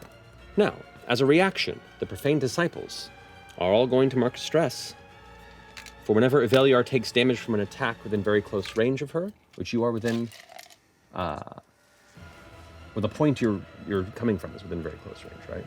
The point I'm coming from? It's very. No, it's within close range. Sorry, I misread mine's that. within close, yeah. No, it's within close. These can attack within close range. You can mark a stress to make a standard attack against the attacker if it's within range. You're within range of all 3. So all 3 of them mark a stress, and all 3 of them make a retaliatory strike on you. Okay. Can I move first? No. I'd say because this happens as a reaction to your Sure, attack, no, yeah. you would have Yeah, to yeah, move yeah. beforehand. A natural 2 for a Amazing. 4. They're rolling dog shit against you. It's a fucking 3. I am. It's good. I love it. There we go. Okay, 14. Does that hit? Just barely. Thank God. I was. Work with me. The meter has no face. So, 11 points of magic damage onto you as one of their sorrow scythes swings around and strikes, carving shield. through you. What? You don't need to do that. I mean, okay. It's better to pad some of this sooner rather than later. Yeah. Go That's for true. it. That's I true. have And that's armor. only a minor damage True. for me. It's only a minor for me too if I Wait. pad it with armor. But I can then. All right, if you want to take it, do you want to just All right. take this over? I think I should. All You right, take it, you and can would you take like it. to move? If I move, I'm scared something's gonna happen. But yes, I would like to move. Where would you like to move? I'd like to move that way. That way. So you can move close or far. Do you want to move? Close will get you there. If you want to move further, you can try and Get roll out of agility. there. Up to you. Okay, I'm gonna use deft maneuvers and move far. Great. Okay. Great. So you get to move all the way over here. And as you do, you shift over into that corner and see something emerge from the shadows to the left of you. Oh no. Screeve, if you would like to return to the table, please. You son of a bitch! I knew it! Oh, you think he's here to help you? I don't know. Is he? Is he gonna help? Where are you going? here to Are help. you going back to where you were? Yeah, you I little shit. You better fucking help us. Oh no, we don't need to make this I any knew harder. it, I know. There's a chair coming. What's happening? Need one more? I think maybe? I don't know. I can't. Let me see the map. Close up. This is where Screeve. Fucking Screeve. Oh my. Escreeves. Oh my. Okay. That's great. You Yes. had darted from there to there, I'll say. That's why the door closed. That's 100% why the fucking door closed. We called it. Son of a bitch. Okay. Can I take a move? Sure, it's still your guys' spotlight, and since you've just now engaged for the battlefield, And Snicks has eyes on me at this point? I've just seen a looked shadow. I've seen a Okay. shadow move. Out of the shadow, you see Screeve coming low, loping along the ground, primally towards you. And hands raise up, and he starts to sprint straight at you, and hands come out, and you can see those iron claws aimed straight at your face. And I dive past you into the shadows behind you and vanish and shoot up underneath this blue-winged torment, and I begin to claw my way up. For now. From behind over here? If I can get that far, yeah. How far can you travel? It's far range. Far range would get you over on this side. Now, I have been gone and just trailing for a long time, not doing much. Would you say it's fair to be like armor and hit points to be reset and maybe 2 stress spent to keep up with them? Sure. I don't know. Yeah, you've taken a long rest on your own since separating, so. You Okay. say like I'm full up and maybe like totally Okay, fine. so I will, from cloaked, take a sweat. So. It Scream! Scream is Bueller, you're my hero. oh, it's crit. is. Great. Let's go. God, amazing. Way to come Hell yeah. Okay, so Grog one-shot vibes. I come in, I crit, I leave. 4, 7. Does anything happen to the damage because of a crit? I forget. Yeah, you do max damage on your dice. Oh, max damage. Yeah, and then you roll on top of it. Oh, Yeah. my. All right, 12 plus 16 is 28. Plus the 3 is 31 total. That breaks the severe threshold. That's 3 wounds onto the blast. But do I add on top of that's the max damage with sneak attack damage. So I haven't rolled to add to that. Oh, you can roll again, yeah. If you want to see if you can somehow double the Let's I think you have to severe get to, like, threshold. somewhere near 60 for let's. 4. That's just fun to do. Yeah. 3. Set a record, why don't you? Oh, I'm rolling low. 3, 6. But you do gain a hope. 11. Your stress. Add 14 more to that. Not enough to double it. Not enough. But still, that's 3 wounds. 5. So he's like clawing his way up her leg and like rending gouges before he kicks off and lands on the ground and whips his head back and just stares at you. Scream, we're so happy to see you. That finishes the countdown for the blasphemous choir. At this moment, with the finish of your strike, those discordant angel voices suddenly kick into volume. You hear just this screeching sound of dozens, hundreds of voices that are mingling in terrifying, painful ways. You feel like this is a doomed space, and this will be your grave. Oh boy, Eric and I have a mission. This is a doomed space. I'm going to spend a fear to activate the blasphemous angel out of turn. She is You're going, out of turn. She is going to spend a fear to do her Arc of Judgment, an attack against all creatures within very close range, which is all of you except for Screeve again. Snakes. Sorry, Snicks. That is going to be a 15. That's right, true, yeah.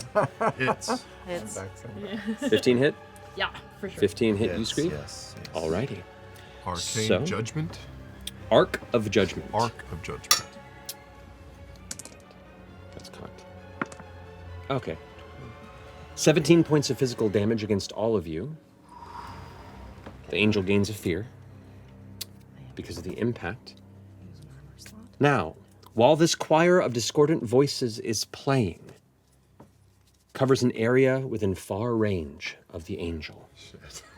When a target marks hit points from an attack from a Velyar within this dark song, all PCs within far range of the target lose a hope. Oh no! All of you Whoa. lose a hope. All of us lose a hope. Yes. Oh, God damn it. That's You feel rough. that doomed song drawing your chance for redemption or freedom from you. This song lasts until someone deals severe damage to her. Till So wait, someone you said- deals severe damage Correct. to And we lose a hope. her? Might When? How often How does often that did- hit us, the hope loss? Every single round. time she causes someone to mark a hit point. Whenever she does damage, we Correct. lose a hope. We all lose hope. Everyone within far range of the target. Amazing. All right. That is my spotlight. I am By going the way, to... just to throw this in there, Yeah. if anyone is desperate for hope, remember we have 2 Varric leaves that will give you 2 Two hope. hope. That's right. Okay. I am going to reach down for another ancient song. And I am going to cast Epic Song, which in close range will make a target vulnerable. So I'm going to cast it on her. On her? Very well. Spellcast trait presence. Okay. So I roll for it. You roll for it? Let's go. You got to see if it impacts. Come on. Is that what it says? It says roll for spellcast against the target? Spellcast trait present. Well, it just said describe how you perform. You can play each song once per long rest. Make a target within close range temporarily vulnerable. Does it tell you to roll? For it. No. No. If it doesn't ask you to roll, then it just happens. That's your Great, subclass great. special ability. So describe this Yes. epic song that you, in what is legitimately the most terrifying and impactful moment of your lives, old and new. What does this song sound like, and how does it affect this angel? I am trying as hard as I can to try to drown out her song. And at the same time, sort of just, I'm trying to play at 11. Okay. And just try to drown out Battle of the Wings here. Battle of the Wings, but also have it not sound as... They tore the roof off. It's more in tune. It's not as dissonant. It sounds better. So I'm trying to get everybody a little bit more hyped. Yeah. So your song is now legitimately battling the song in the arena, and you watch as it causes the angel to flicker a bit. The black void in the face itself seems like swell with fury, if a void could be furious, and it is vulnerable temporarily. Okay. Nice. Okay. Anything else you want to do on your go? Because that just happens automatically. You can still make an I action if you have want. 3 hope, and we could tag team something crazy, but we could go for it fast. Let's do it. I'm just gonna do that because I don't want to roll with fear. I'm gonna leave that and have you guys go. Tag Are you going to stay Yes, placed? Or are you going to move? tag team it. I'm gonna. Can I back up a little bit, want like to, yeah. around the pole? About there is about Sure. as far as you can get on close Great. range. Okay. I'm going to spend a fear to activate Velyar. God, I haven't done anything. This He's running out of fear. This is how boss fights work. He's running out of She is going to. All right. There's a little thingy there. Yep. That's right. It's going to killed an angel. land right over into this space. I'll say, yeah, this. There we go. Skidoo. Oh, hello. As you back up, angry about the song that you've lent, lands. I going to- immediately try to go into the shadow that Screeve went into and try to disappear and reappear in another shadow. Okay. You think it might be working as I spend another fear to do. Damn it! Actually, you know what? No. Huh? She's going to. She's merciful.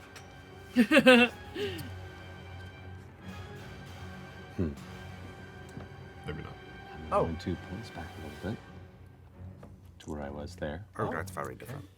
After you carve that heavy hit into her, the song kind of fluctuating around, furiously she spins and is not going to spend that extra fear. Instead is going to mark a stress to use Look into the Void. I've done that all my life. She bends down, the chin tipping to where now you just have a view into the blackness where the face once was. I need you to make a presence reaction roll for me. Screeve is just focusing and envisioning Adelia's face in the center of that darkness. Presence. Yeah. So this is just a straight roll for me. That's a crit.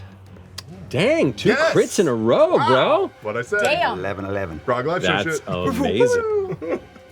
So, you pull away just in time. You yourself have been a creature of the darkness and fear of the landscape around. You only mark a stress. I mark a stress. Yes. Okay. But that's going to finish her spotlight. It's now back to you. I can hear Adelia's voice. Okay. Do you want to attack combo? Yeah, let's Tag carve team, her tag team. I'm up. gonna use these 3 hope before they get sucked away by one of that's her smart. turns again. I know. And I'm going to spend a fear right as you're preparing for this. Welcome to the boss battle, guys. I forgot Can't there were do holes in the anything. To hit sleeve. you with an Squish, ominous squish. portent, Okay. which reduces your hope die to a d8. Oh. No problem. Fine. No problem. No problem. You're still Right, tag right. teaming. You're gonna be Roll fine. You're both tag teaming. Okay, I'm also going to spend 3 hope to immediately get back the armor that I have already burned through. Whoa. Because I'm afraid that hope's going to go away. And a question for you. On the previous Yes. hit with the bone-hooked glaive, I haven't done this yet. On a successful hit, the target must mark a stress. So on those 2 spirit weapon hits, do each one of them take a stress because it was hit with the Oh glaive? yeah, they would both take a stress. Yeah, so Right. 2 of those little That's good to know. acolytes. Yeah. Hey, I did it once, You finally. did, you did. On the last episode. 8th episode. Okay, are you also rolling a d8? No, I'm, I Did you On your still hope? am. I didn't clear with No, hope you rolled a yet. fear. Yeah. hope? Oh, damn. Okay, I ain't worried about it. but she's vulnerable. She is, so it's a plus d6 for each of you. All right, Okay. come on. As well. Bad. Yep. 10, 11, 22, 23, 24. 24 with fear.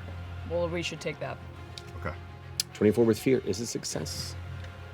I gain 2 fear from both of you rolling with fear, but you succeed on both your strikes against it, so go ahead and roll your damage All and right, add come it on. together. Big, Big money. No So this is going to be whammies. plus 9. Because I hit hard. When I fucking am able to hit. Plus 9. Okay, this is good. 15, I'm going to burn this last.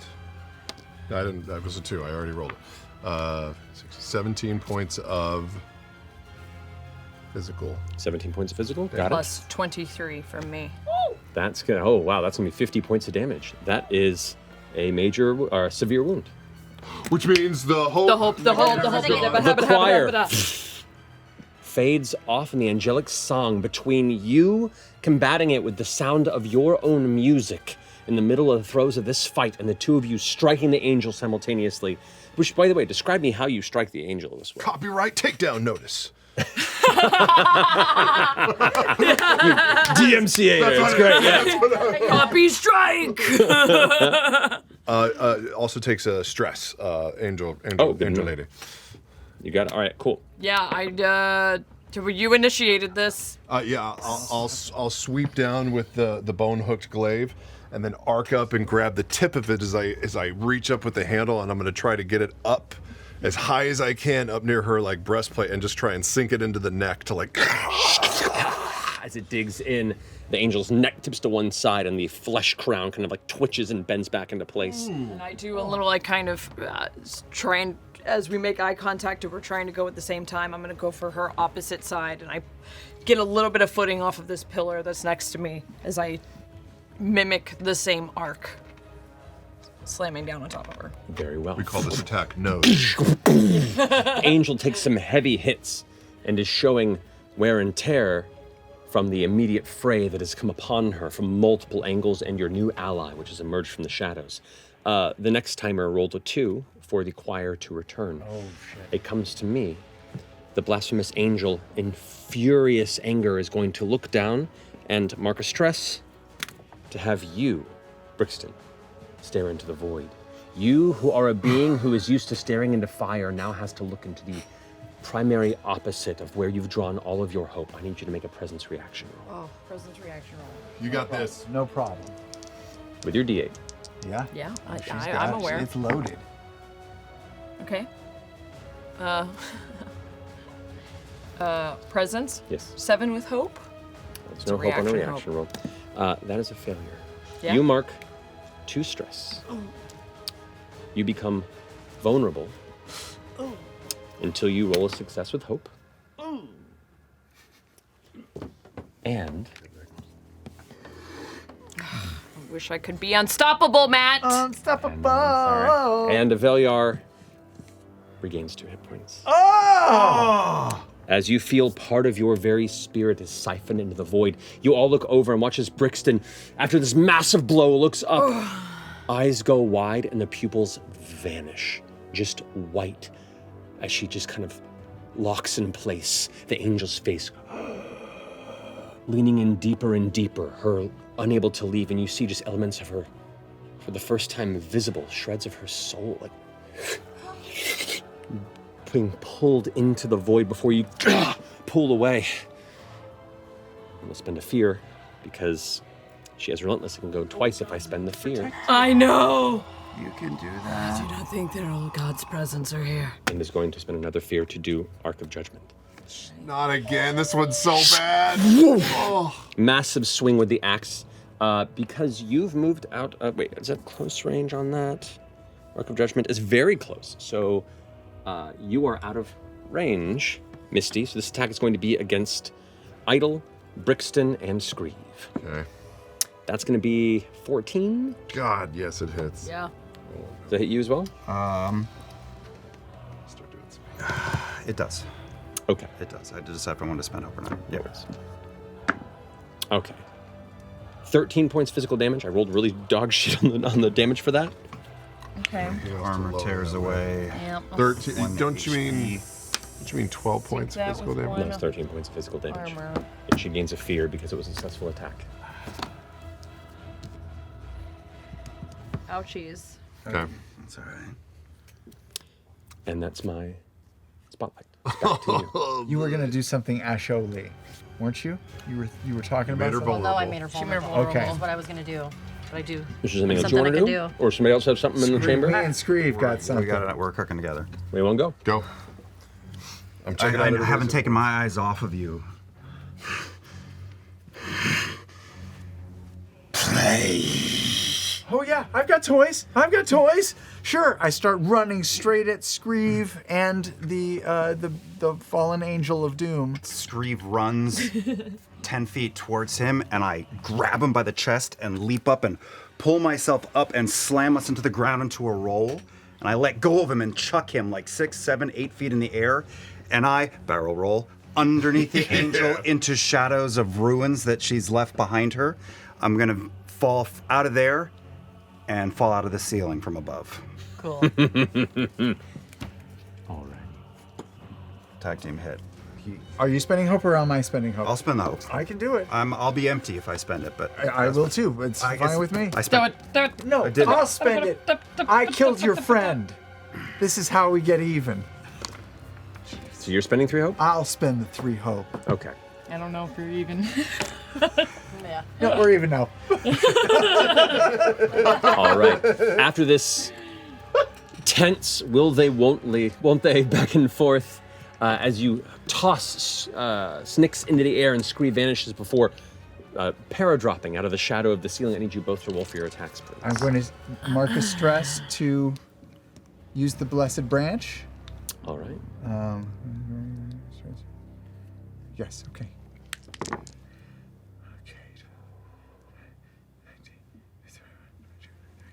24 with hope. Let's go with that. I'm 19 fear. So 24 with hope. Uh-huh. Let's go. That's a success. You both gain a Nice. hope. We both Get gain that a hope, Both Liam. gonna get that habit. Okay. So Yes. Go ahead and add your damage. I will mark another stress to add a damage die. And here we go.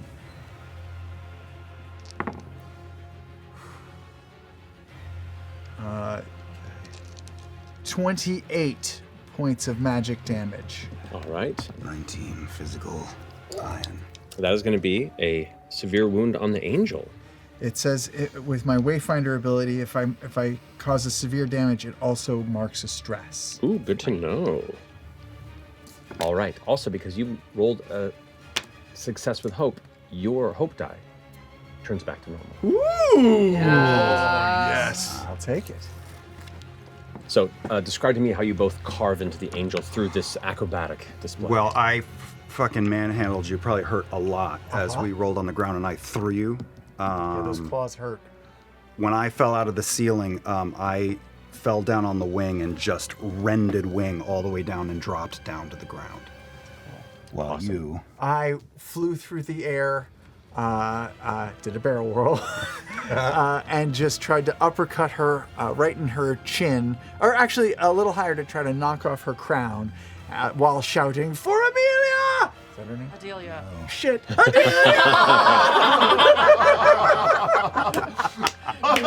Shit! Perfect. It carves through part of the crown, and the crown like slaps back on, and you watch the flesh knits back up on to hold the crown on the head.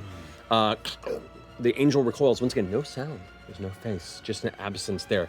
However, the music of the choir Go again. gets loud once more as the 2 rolls count down.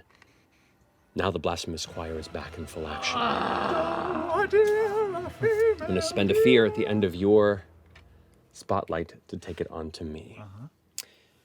Evelyar is going to move forward, flying and slam into this pillar, knocking it onto the ground there. It slams hard and pushes into the space where it was. And it's going to spend another fear on the activation to do Arc of Judgment. Takes the axe into a massive swing, which is going to hit Go again. all of you. Everybody. Or it's going to come after all of you. I don't know if it's going to actually Never gonna give, hit, never gonna give. That's a 19, which is... That hits. It hits? Well, it's a natural 19 on the dice. Because she is Umbra touched. That is a crit. That's a crit. Oh no. Shit! It's not good. So- Not Do that? good. Can someone undo that somehow? Yeah, August could. Oh God. 16. May he rest in Pieces. webs. 32 points of physical damage against all of you. Oh, Holy shit. 32? 32 points of physical damage against all of you. And she gains a fear because of her momentum reaction. Okay, I'll take a From mark of successful armor to attack. knock that down. That's a big problem. Screeve's armor is gone and he's rent, and that ring is just out in the open. Yeah, I'm real fucked up. You also all lose a hope because the choir is singing to your doom. What if there's no hope to lose? Then you'd mark a stress. All right. Yeah, if you have no hope and you have to get rid of a hope from this, Yep. you mark a stress. Eat a very. I'm gonna throw my returning blade, which I haven't been able to use yet. Just right into her throat. Sure, go for it. Okay. Come on. I'm gonna use my rally die as well. No, you have advantage on her because she's still vulnerable from the spell, the song that you Oh, cast on. great. So I'll So save that's mine. D6. Can I take a potion while she rolls, or do I need to wait until after her roll? Wait till your spotlight. Okay. Well, shit. Okay. Scrooge's gonna die. Someone needs to. It's 11 with fear. Oh no. Wait, don't you have a rally die? I had advantage because she's vulnerable. You can add the rally die to, I guess, rally die is an advantage. It just adds to the bonus. Do another D6. If you want to. If you're still Or you can doing hold it. on If you're to it. close, if you think you're close. And If you think you're close. I don't think you're close. You'd have to either. get I think you'd have to get like a 5 or Yeah. That's the odds of that. But you gonna could go- roll a 5 or a 6. You could roll a 5 or a 6. But then my rally die is gone. Up to you. I mean, if you don't use it, you're gone. I'm just kidding. Try it. Try it. Dramatic. You do what you I'm not want. gonna use it. I'm Okay. not gonna use it. I'm All gonna right. wait. I'm gonna wait. You take your returning blade and release it First time I've used it. so through I the can roll. air. You watch as the angel, which has been slashing through, looks over and sees you arriving. Your music getting louder in its face, and as it does, it pulls back. And as the blade swings wide, it's almost like space and time stretches around it for a second. As the void shifts and bends space, and the blade suddenly is returning to you on the other side. Like for a brief moment, the angel wasn't even there, and you catch it, curious as to how that even happened. With that, the angel is going to look towards you and lean in. Your song has called its attention, and it wants to feast on your doom. I need you to make a presence reaction roll for me. On your doom. Presence reaction roll. Okay. She's trying to suck you into the void. Come on. Come on. I did roll with hope. But 5. Brutal. That's a failure, unfortunately. You need to mark 2 stress. But I do get a hope. And I mark You 2 do get a stress. hope, and you are vulnerable until you roll a success with hope. Okay. Okay. And she heals 2 hit points. I'm gonna How do we spend. stop that? I'm gonna spend a fear. Door's closed. Well, by getting rid of her stress, because she has to mark a stress to do it. She has to mark a stress to do it, so if we stress her out. Okay. That's the benefit sometimes of doing stress damage on opponents, is you can lock out some of their abilities if they can't spend the stress. okay. And if they're full stress, they're permanently vulnerable. Yeah. However, I'm going to spend a fear to activate her a second time because she has Relentless as her feature. And you're all still in such a good position. When can we get potions? I'm going to spend another fear Yeah, when Spotlight comes up. to make an Arc of Judgment strike against all five of you again. shit. Because you're all right there. You have been able to go. There's nothing we can do. We're just Hope like it's stuck low. because Get we ready. know so much. Get ready. Prepare It's the yourself. fear rolls. It's not a crit. It's a high enough roll, though. That is a 20 total to hit. Sure, that hits. You all take... All right. Low. 12 points of physical damage against all of you. Okay. Everybody? I will take it. That's just a single. Wait, what happened? Scream's dead. Whoa! You did that so fast! Wait, that just went so fast. Unceremoniously, while they're marking damage, just throw that in? You dick! Amazing! She could have been your shield. I could have been your She could have shield. been your shield. Wait, can I soak and be shield? What's it say on the ability? When an ally within very close range would take damage. Yeah, you'll just take twice the damage. I You've do done it that. before. Okay. I do that. You were so eager to just throw those dice. Wow. Take it back. So mark a stress. Unbelievable. And as quickly as you wanted to throw your body into the wood chipper, Brixton, this mountain of faith and protection of those that need it in the shadow, a person who has been a bastion of safety for those who have been lost without it for so long, steps in front and takes the burden of both of your blows upon her. So, you take 24 points of physical damage, Brixton. All right. Yes, that's fine. I soaked one with an armor. My armor is fucked, and I took a hit point. Okay. Anything You also all lose a hope, Okay. and she gains another fear. So wait, and if you can't lose a hope, then you take a stress? It is now your spot. I take a help potion. I will take a stamina. I will take a stamina potion. Well, here's the thing. Take your activation, one at a time, guys. Oh. So Yeah, but- spotlight's on you. Spotlight's on It's you. so easy to get ripped away to her. Take your health potion. 1d4. Uh-huh. So I get 4 hit points back. Do you want to move? Do you want to do something else on your spotlight? I want my hit points back. You got your hit point, you got your hit points 1, back. 2, 3, 4. And I'm going to.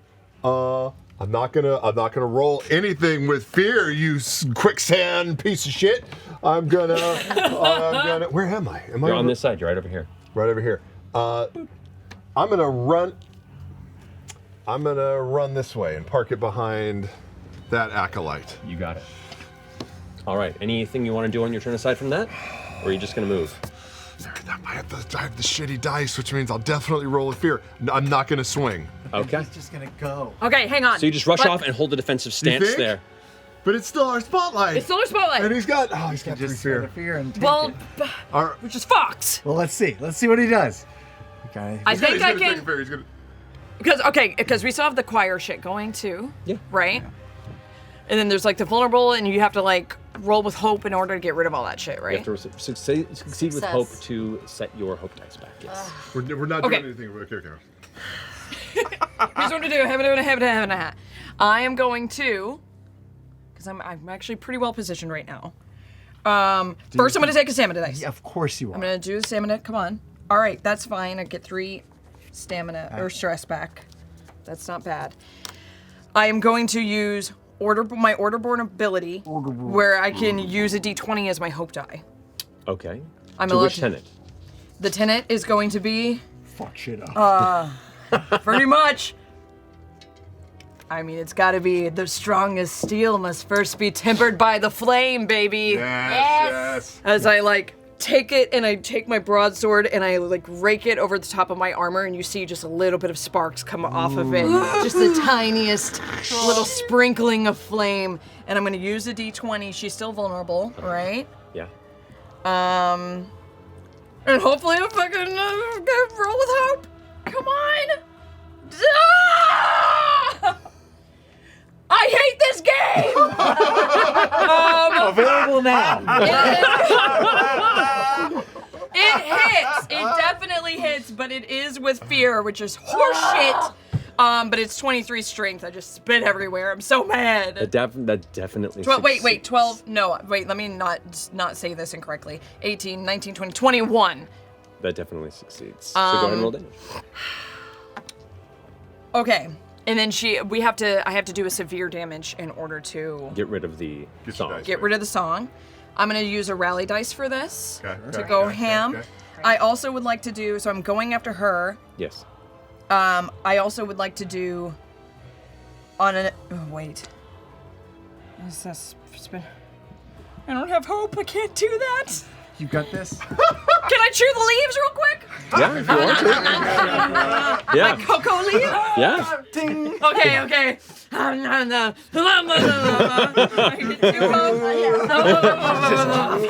Yeah. From a narrative standpoint, there's all manner of strikes and parrying in between actual like actions. Like you're all fighting. You take the potion, pull off, deflect a couple blows, back off. Okay, I'm gonna Take the spin leaves. hope. As you're chewing the leaves, you take your massive blow. You all watch the spark, and for a second, you see a flash of flame carry across the blade. A spark of the pyre itself carried through her will.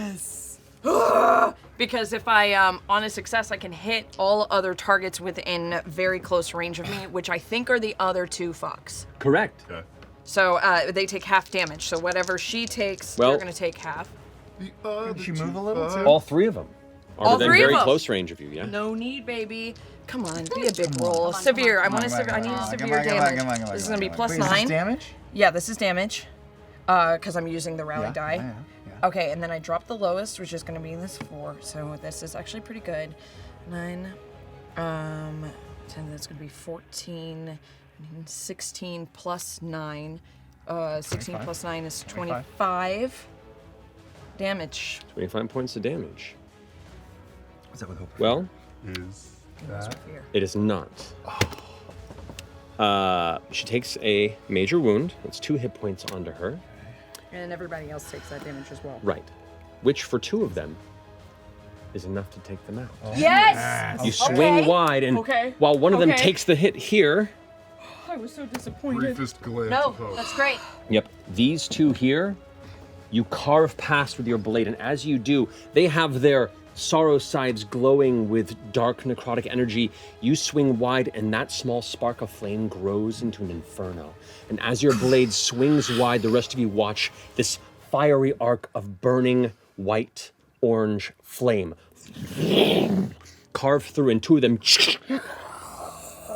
and then get scattered back about 10 feet, and you just watch the bones break as the brittle, mummified corpses of the disciples are thrown against the back wall.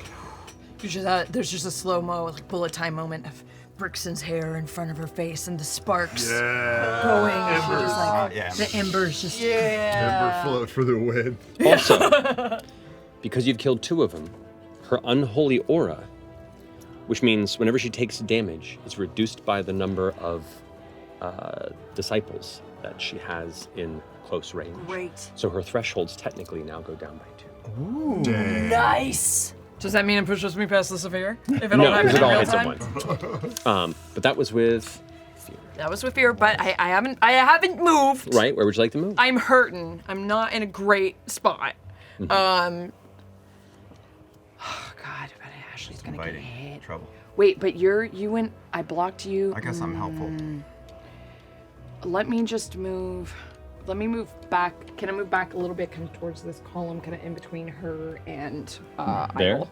Yeah, I split the different a little bit more towards Idol. You got it. Yeah, that's good. Sure. I mean, good? As the spotlight comes back to the blasphemous angel, you rush away and her void face follows you.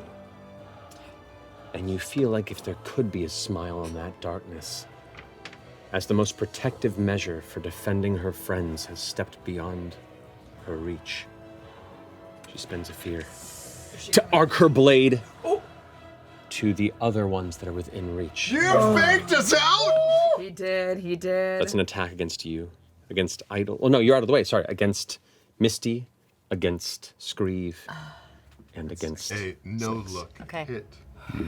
No face, get it? a natural 18. That's a crit. No, 19's a crit, so it's short of a crit. What did you say it was? A natural 18. Oh. But I believe that does hit you all with a 21. Okay. That's This might be it. This might be it. 20 points of physical damage to all 3 of you. I should have gotten closer. I should have stayed near Misty. I think that takes me out.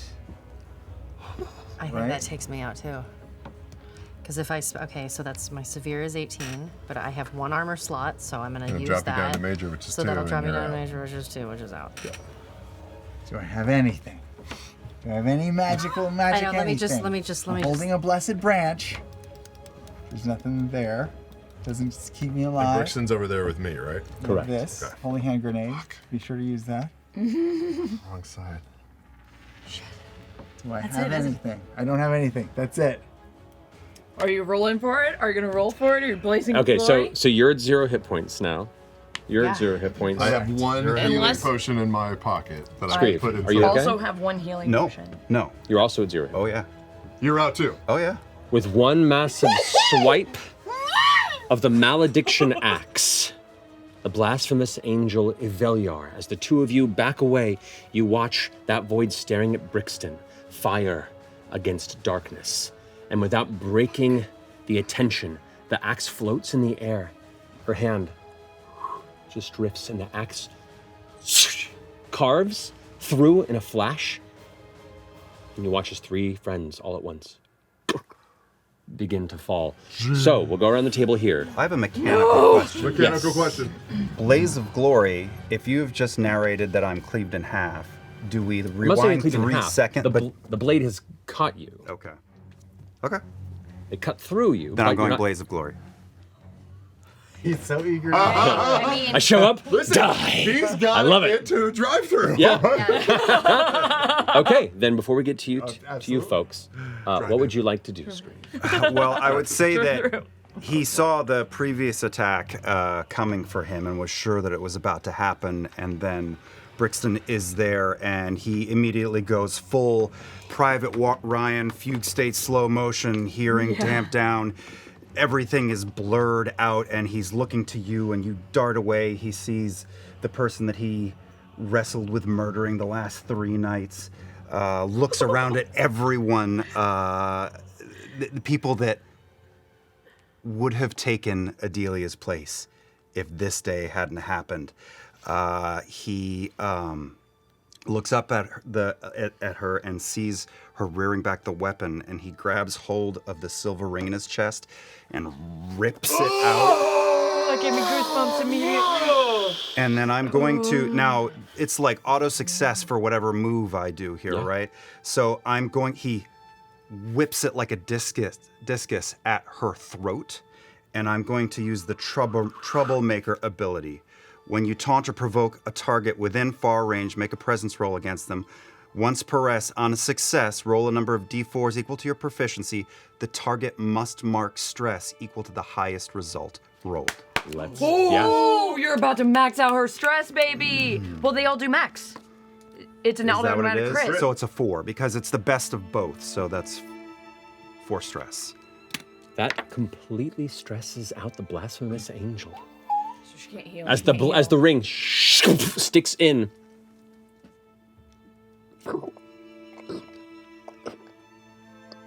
And you hear this like low guttural sound that's trying to escape. The silent angel is no longer silent, and you see panic in its movements.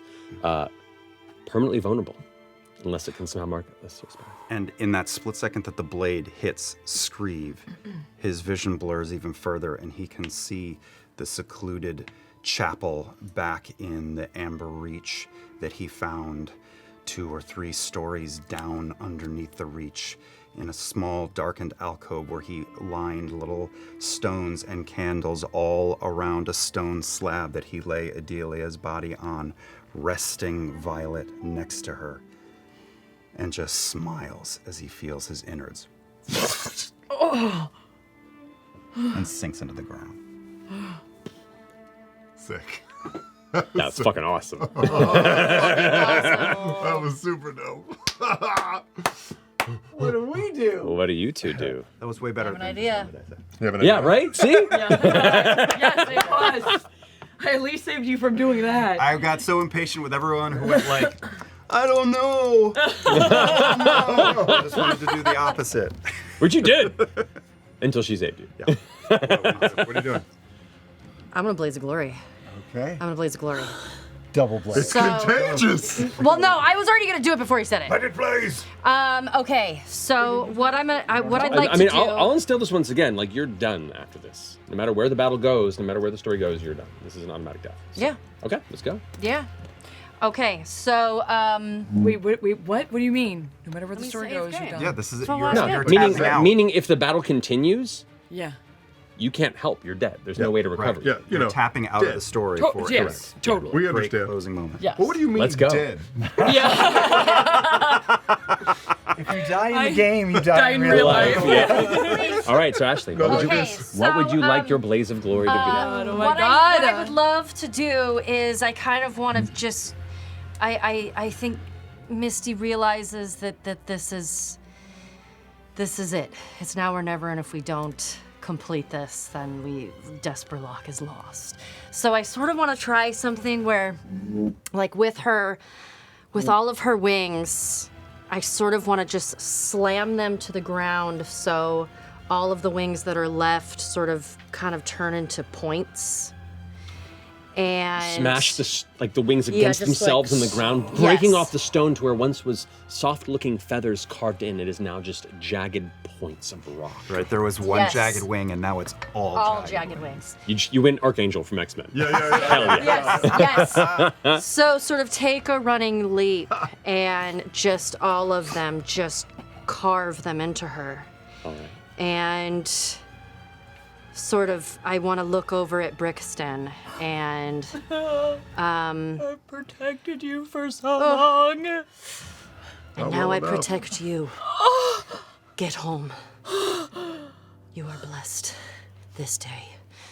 And I'm gonna look at Screeve and I'm gonna say, let's go to the next world and find Adelia in August.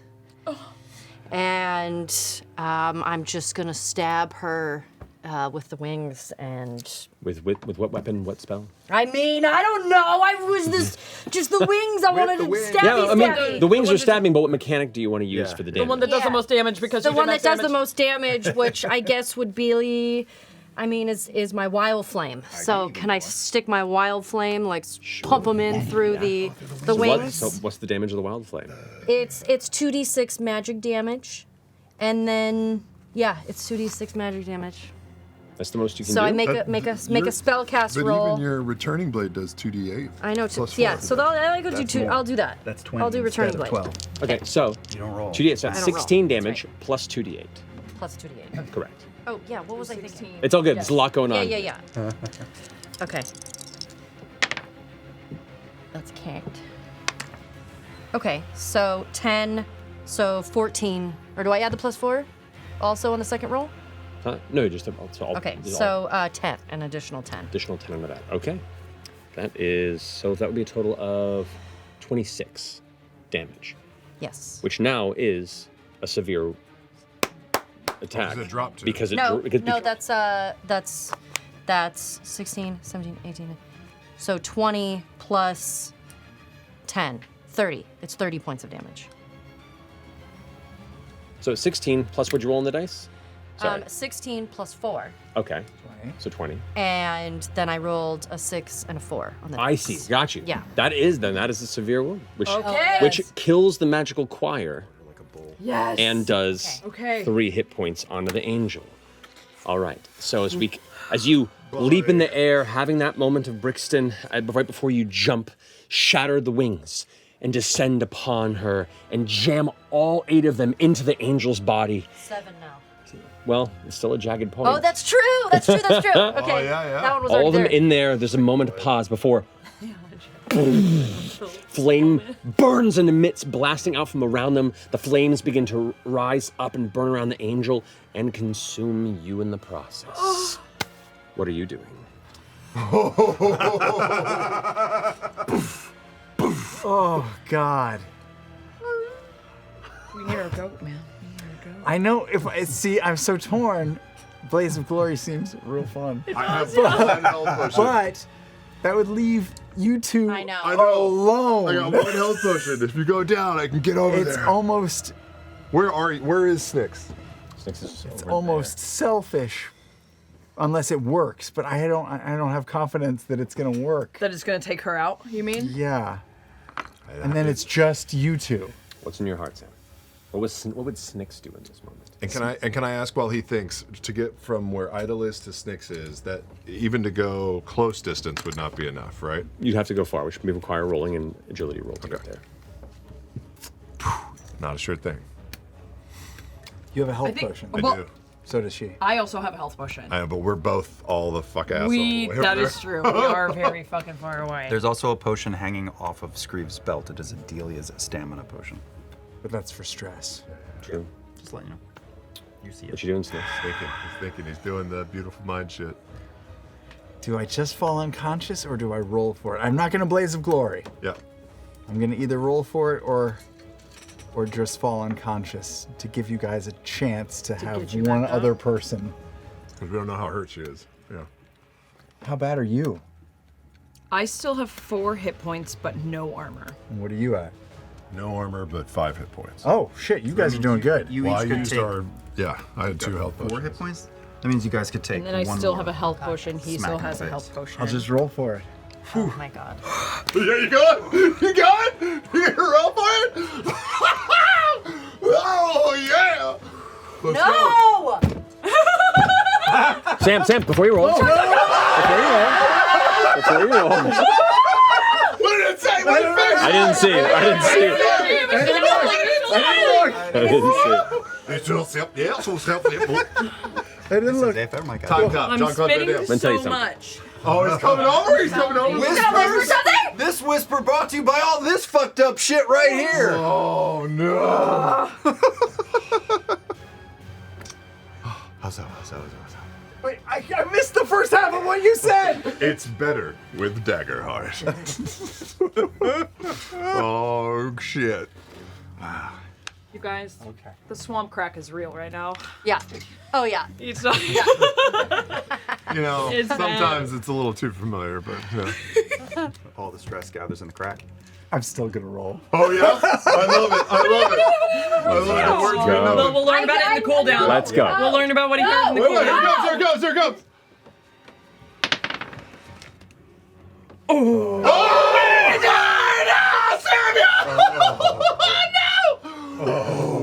And then there were 2. Snyx. Plus my rally die. Wait! Plus your rally die made it a crit! You can't add the rally die with this roll, unfortunately. Oh, no. Snyx, describe to me what goes through your mind in these final thoughts as you watch your friends around, grabbing onto what light they can in growing darkness. You see the flicker of flame as Misty is up, wrestling this terrifying angel, protecting your friends from the depths of oblivion. You see Screeve still clutching his spilling innards, the last gasps of strength showing a bloody grin curling across his face. Oh, no. What goes through your mind? They're down. At least there's still 3 of us, right, Snyx? Oh no! Have I doomed my friends? This could be bad. I would say that growing up in this era, in the Age of Umbra, it's so bleak, it's so dark. There's no hope anywhere. That's been all of our lives. But over the last few days, I think we've all seen that the darkness is but a facade. It's just, it's covering, there is hope. It's just under the surface, just under the dirt and grime. We've seen it in the forest that got reborn. We've seen it in people we've met along the way. We've seen it in each other and in the divinity that has reached out and touched us. And seeing the light in my friends and also seeing this holy branch that I'm holding, I know that even though it's a dark place and a scary place, there is hope, and what we've done will bring hope back to Desperloch, and I'm happy with that. You turn and watch as Snyx, holding the branch in his hand, smiles as his torso slides off at the hip. And a raccoon comes up and bites my butt. Told you I'd get you! Screeve, Misty, how do you want to do this? Your combined blazes of glory were enough to kill the angel. Wait, what? Is that for real? Did you know that? Yes. Oh! He still chose to roll for it. That's the player doing what he wants. I love it! You knew that we would have been enough? Yes. Oh, Sammy. That's hot. That's hot. Wow. I think that Screeve could sense how far we had pushed her, and by ripping that ring free, he just meant to send her reeling back so that one of his friends could seize the opening to finish her off. As the ring still stuck in the throat, you watch as Misty, engulfed in her own flames, pushing deeper into it. The angel reaches out and grabs Misty. The song from your wings, this loud, beating, angry, burning song, mixing with her terrible, discordant, angelic screams. And you watch as the angel grabs you, Misty, and you both crush into each other, folding into the void of her face, the wings and the stone.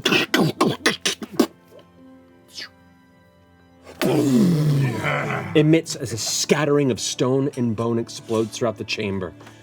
The remaining disciple clatters to the ground, and everything goes quiet. And that's where we're gonna take a break.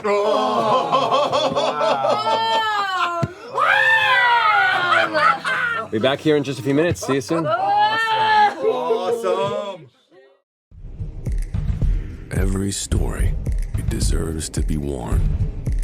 Thorum rings aren't just jewelry. They're a testament to the journey that got you here. Made from materials like meteorite, dinosaur bone, and whiskey barrel, every ring we craft has a past as unique as yours. Because your hands have built things, held loved ones, fixed what was broken, and reached for dreams. Your story isn't mass-produced, and neither are our rings. They're designed to match the calluses on your hands, the grit in your soul, and the promises you've kept. Every ring started as something else. A meteor that spent billions of years in space, a whiskey barrel that held countless stories, or even a rifle that protected freedom. Now, they become part of your story, backed by a lifetime warranty, because your promise should last forever.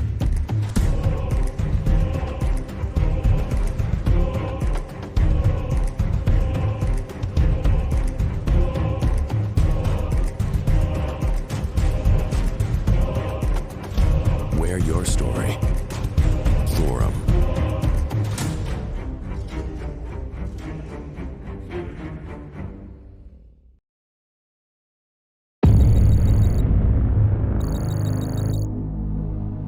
There comes a time when heroes must answer the call, rise to the challenge, and bring hope to the world.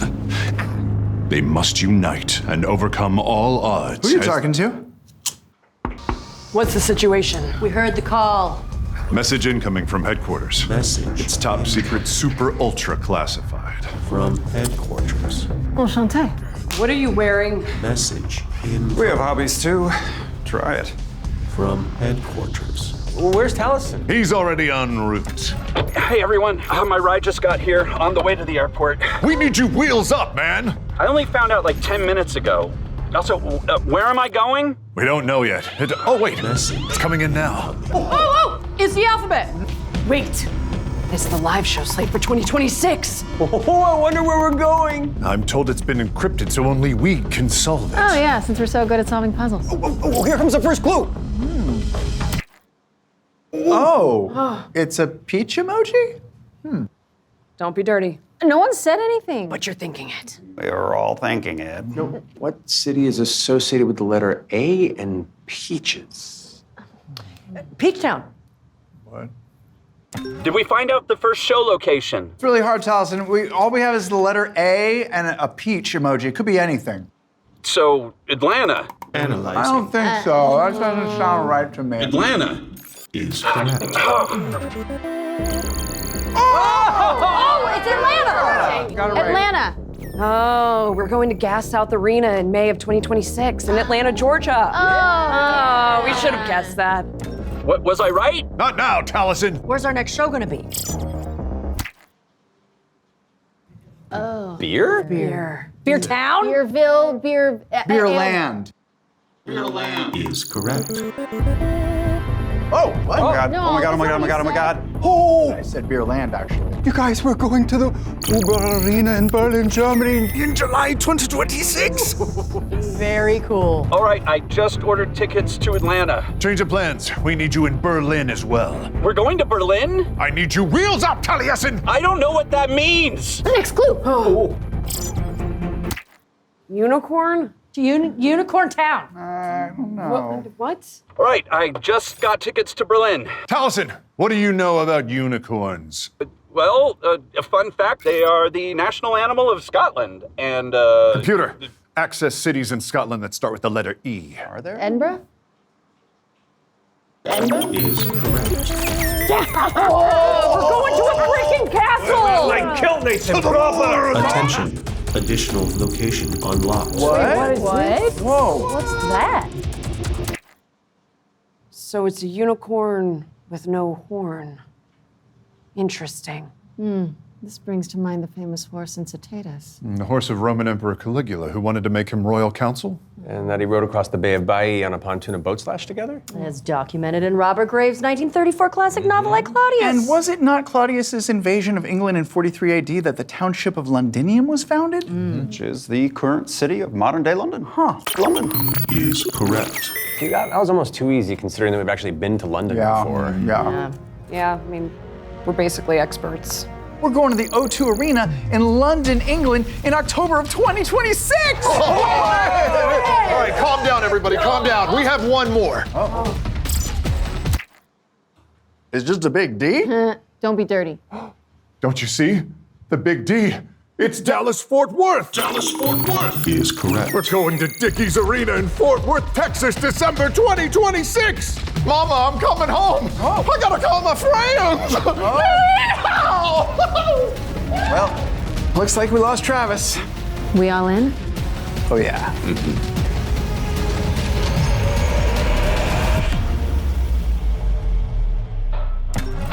All right, made it to the airport.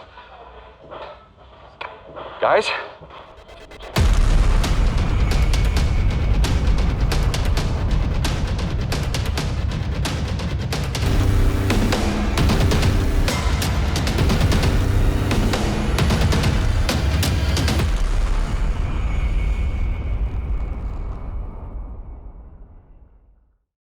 Welcome to Daggerheart, a collaborative tabletop role-playing game of epic and heartfelt adventure, with narrative-driven play punctuated by fast-paced and dynamic combat. What sets Daggerheart apart? Cards bring character abilities to your fingertips. Collaborative tools encourage everyone at the table to be a storyteller. And of course, dice. Players roll 2d12, one representing hope, the other fear, and let the dice decide their fate. Depending on the higher die, hope or fear is gained, fueling dramatic highs and lows of your story. Daggerheart is calling. What stories await you?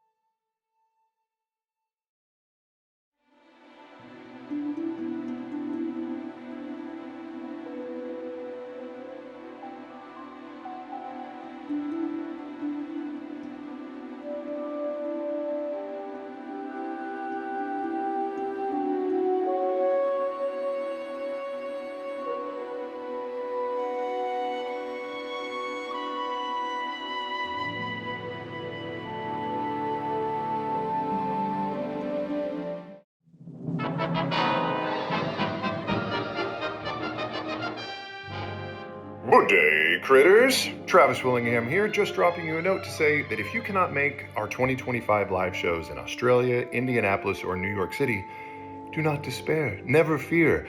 Our amazing partners at Fathom Entertainment are bringing you the live show to a local movie theater near you, 800 theaters across the US and Canada, which is amazing. And it'll be airing after the live show ends at 7 p.m. local time. You can find the information about this, plus the ability to purchase tickets, at fathomentertainment.com/Critical Role. And we will see you at the movies.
Laura Bailey here to guide you through what's new in the Critical Role shop. Could anything be more perfect? Style should never be a dumpster, darling.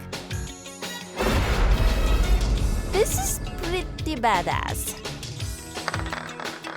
I mean, the Traveler always says impulse purchases are a good decision. Look at this. Isn't it fashion? So much fashion happening here. This is seriously magical. Can you put donuts in this? Only one way to find out.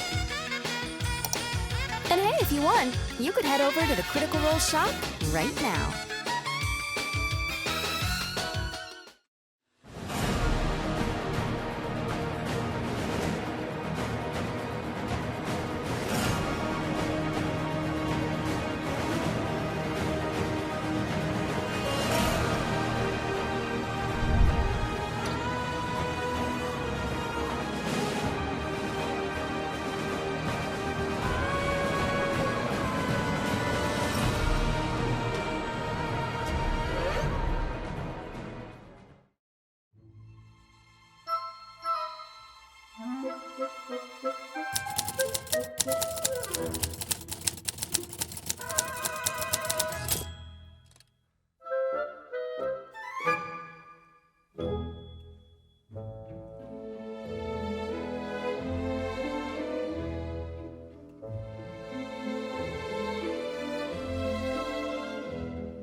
Do you find yourself dealing with low energy, drowsiness, or boredom?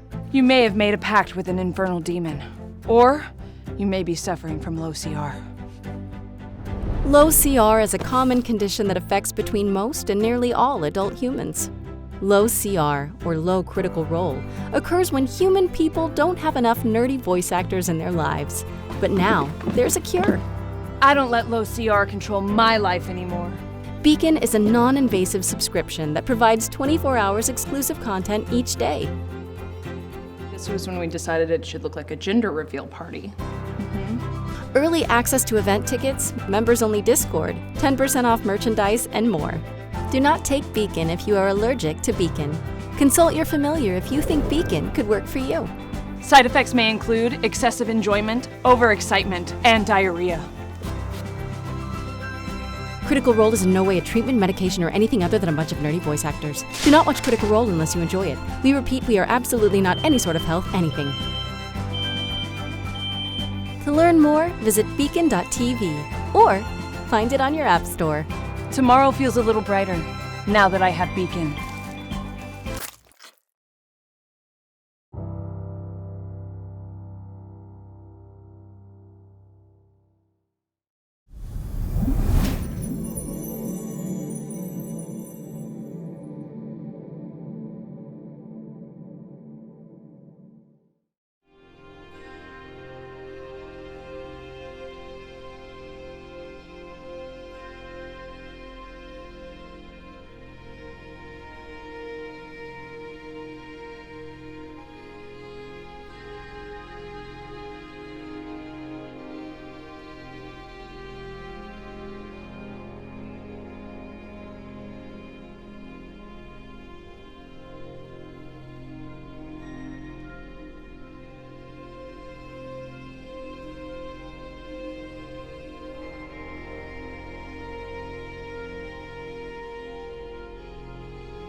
Welcome back.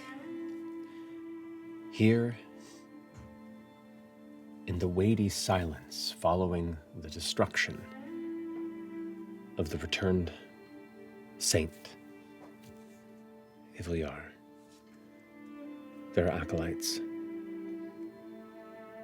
and 3 of your allies sacrificed towards the struggle of the salvation of Desperloch and all within. And in the same moment, you try and process the adrenaline that's still pumping through your system, the burning exhaustion that sits in your joints and your muscles, the emotional depth of the sorrow of losing so much. And the reality is you look over across that stonework, not far from Snix's body's hand, one of the only remaining blessed branches known to the realm is yours. You both make eye contact for the first time since the silence took.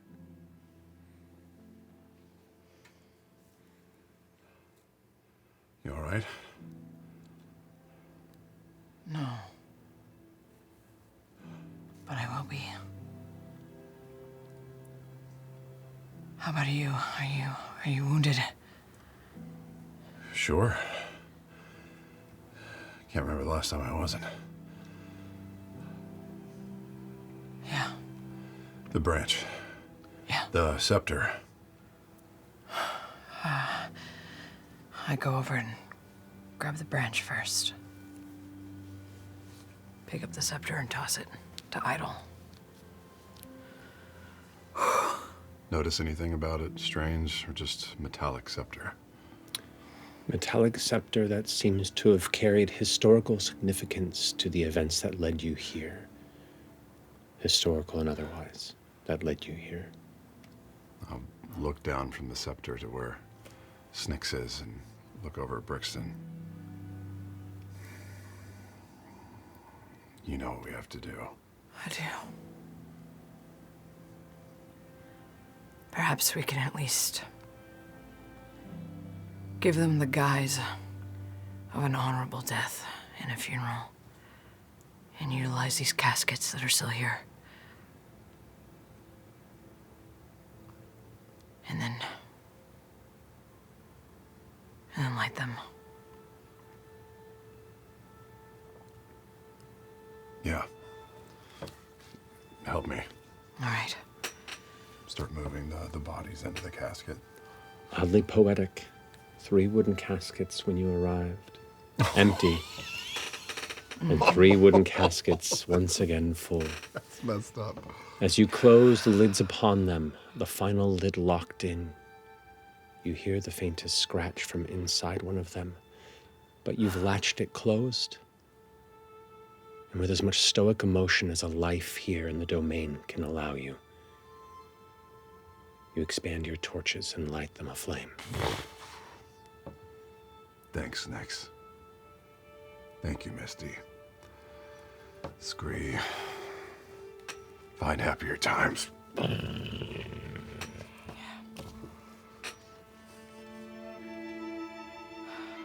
Pretty poetic. Here on hallowed ground. And release them back into the Aetherweave.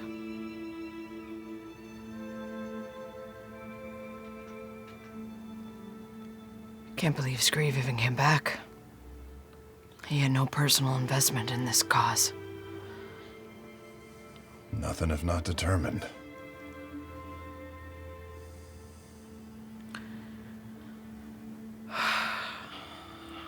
Now we have to just complete that little task of getting back. Making it all the way home.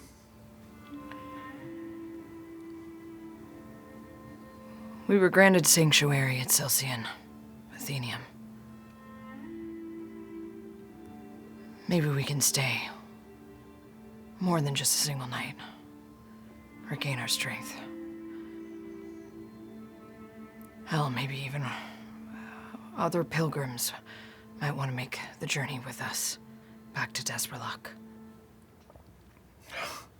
I think if you open the invitation, you might be surprised at how many take you up on it. It's fair. About, what time of day is it now? Deep in the night? It would have been probably by this point into the midnight, yeah.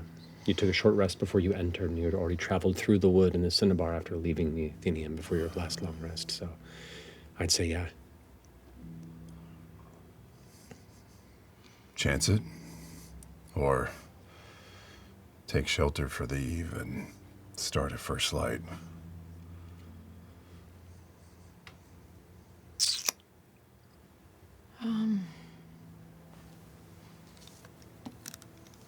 Part of me wants to chance it and get the fuck out of here. There are people waiting on us. Yeah. Yeah.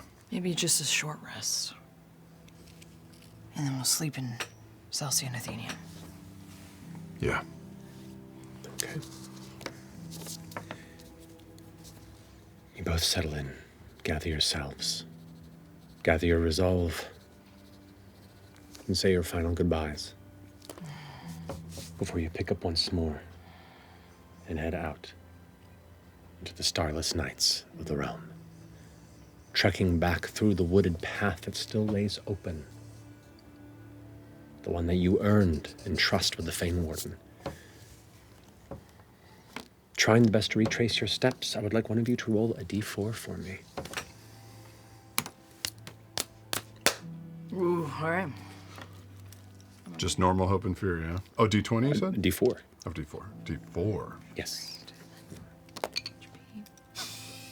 Scott, how do you cock a D4? That's impressive. 1. Okay. So, this is now your 4th night since you left. Right? Yes. You have just added only one more evening to the length of time in which the umbral winds will reach Desperloch. Okay. So So lower is better. Lower was better. It was, yeah, it was,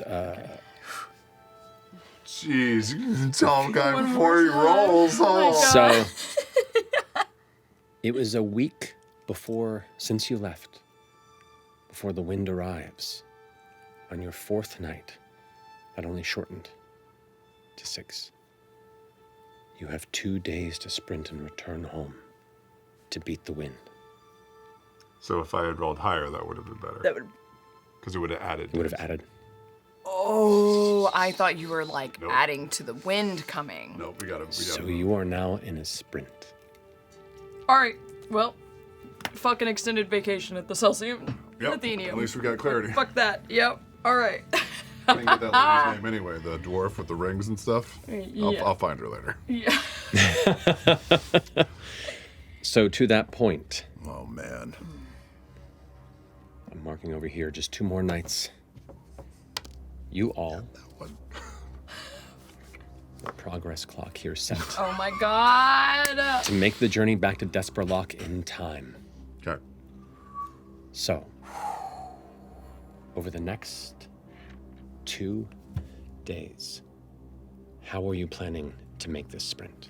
Can we say we grabbed Snix's satchel, the scepter, any other packages he had? That stamina potion that was on Screeve. The crystal. Still have the arcane shard. Yeah. I'm gonna look at Brixen. I'm gonna slap her. Slaps What me the back. But why? Let's go. Okay. And it's like on the hop, not a full run, but we're moving. And I say we take that bridge. Yeah, I think you're right. We take the bridge The back. speed option. Yep. The benefit, fully exposed I speed know. option. The benefit is the majority of your return trek is downhill. Actually, having done endurance races, that's the best thing I've ever heard. It's music. Yeah. Like, oh God, thank you. All right, so who is helming this first leg of the return sprint through the middle of the night?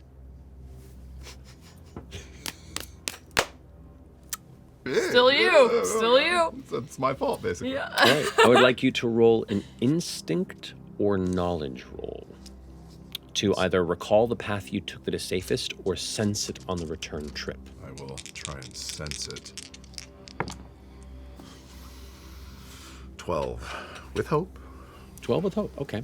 Now this at this point, this portion of the forest, which has been cleansed, the difficulty was lowered for this because the previous ones. That is just barely a success. Okay. Take that hope. That clicks on the progress. You trek through the majority of the night, coming back to the exterior of the Cinnabar quarter. You remember and recall the path that you took to the top.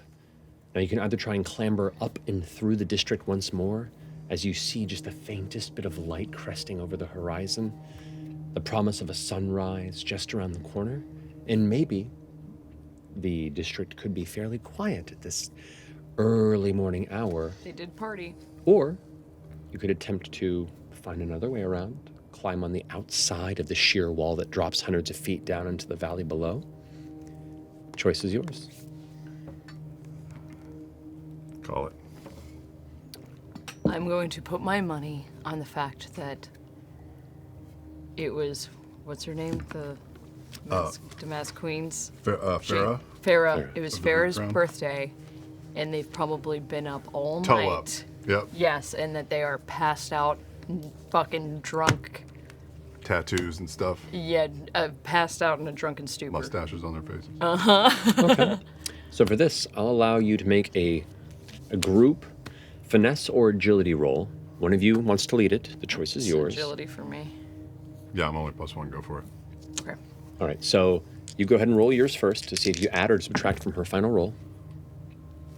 That's a 20 with. That's a 20. All right, that's a reaction. So add a +1 to your final roll here. Okay, well, it's a 12 and a 1, and that's with adding my agility to 12, 13, 14, 15, 16 total. The difficulty was 15. No! So, as you both clamber up onto the top of the outer wall and go skulking along it as quickly as you can still see. You saw just the one mark set up, but there are multiple camps still burning, bonfires that are still crackling in the middle of this district.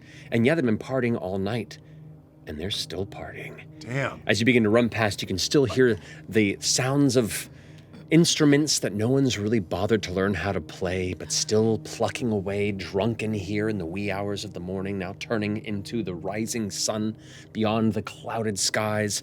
You hear shouts, you hear fist fights. You glance over to the left and you can see that there's a fight ring that has started, and people are just watching others beat the shit out of each other.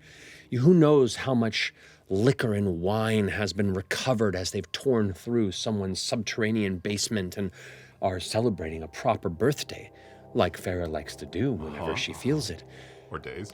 But there is enough distraction amongst this continued revelry that you both continue along the wall, and from this perspective manage to avoid being spotted just as it grows light enough where your concern grows too high.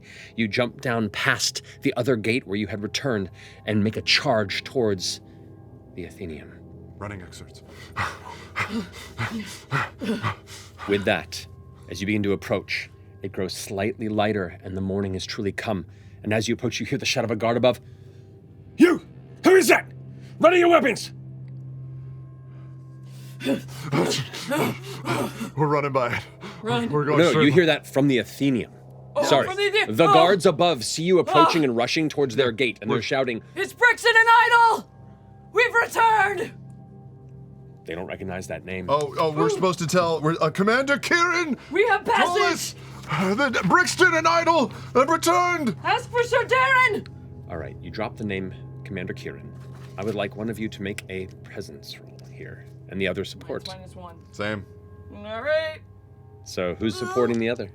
I'll support you. All right, so go ahead and roll. Reaction roll here for presence. It's good. That's good. That's gonna be 21. It's a +1 on your roll. +1. Hey, 17 +1, 18. All right. So with hope. Okay. Between the agility roll to get through that district and your success on that persuasion, that brings the progress counter down to a 3.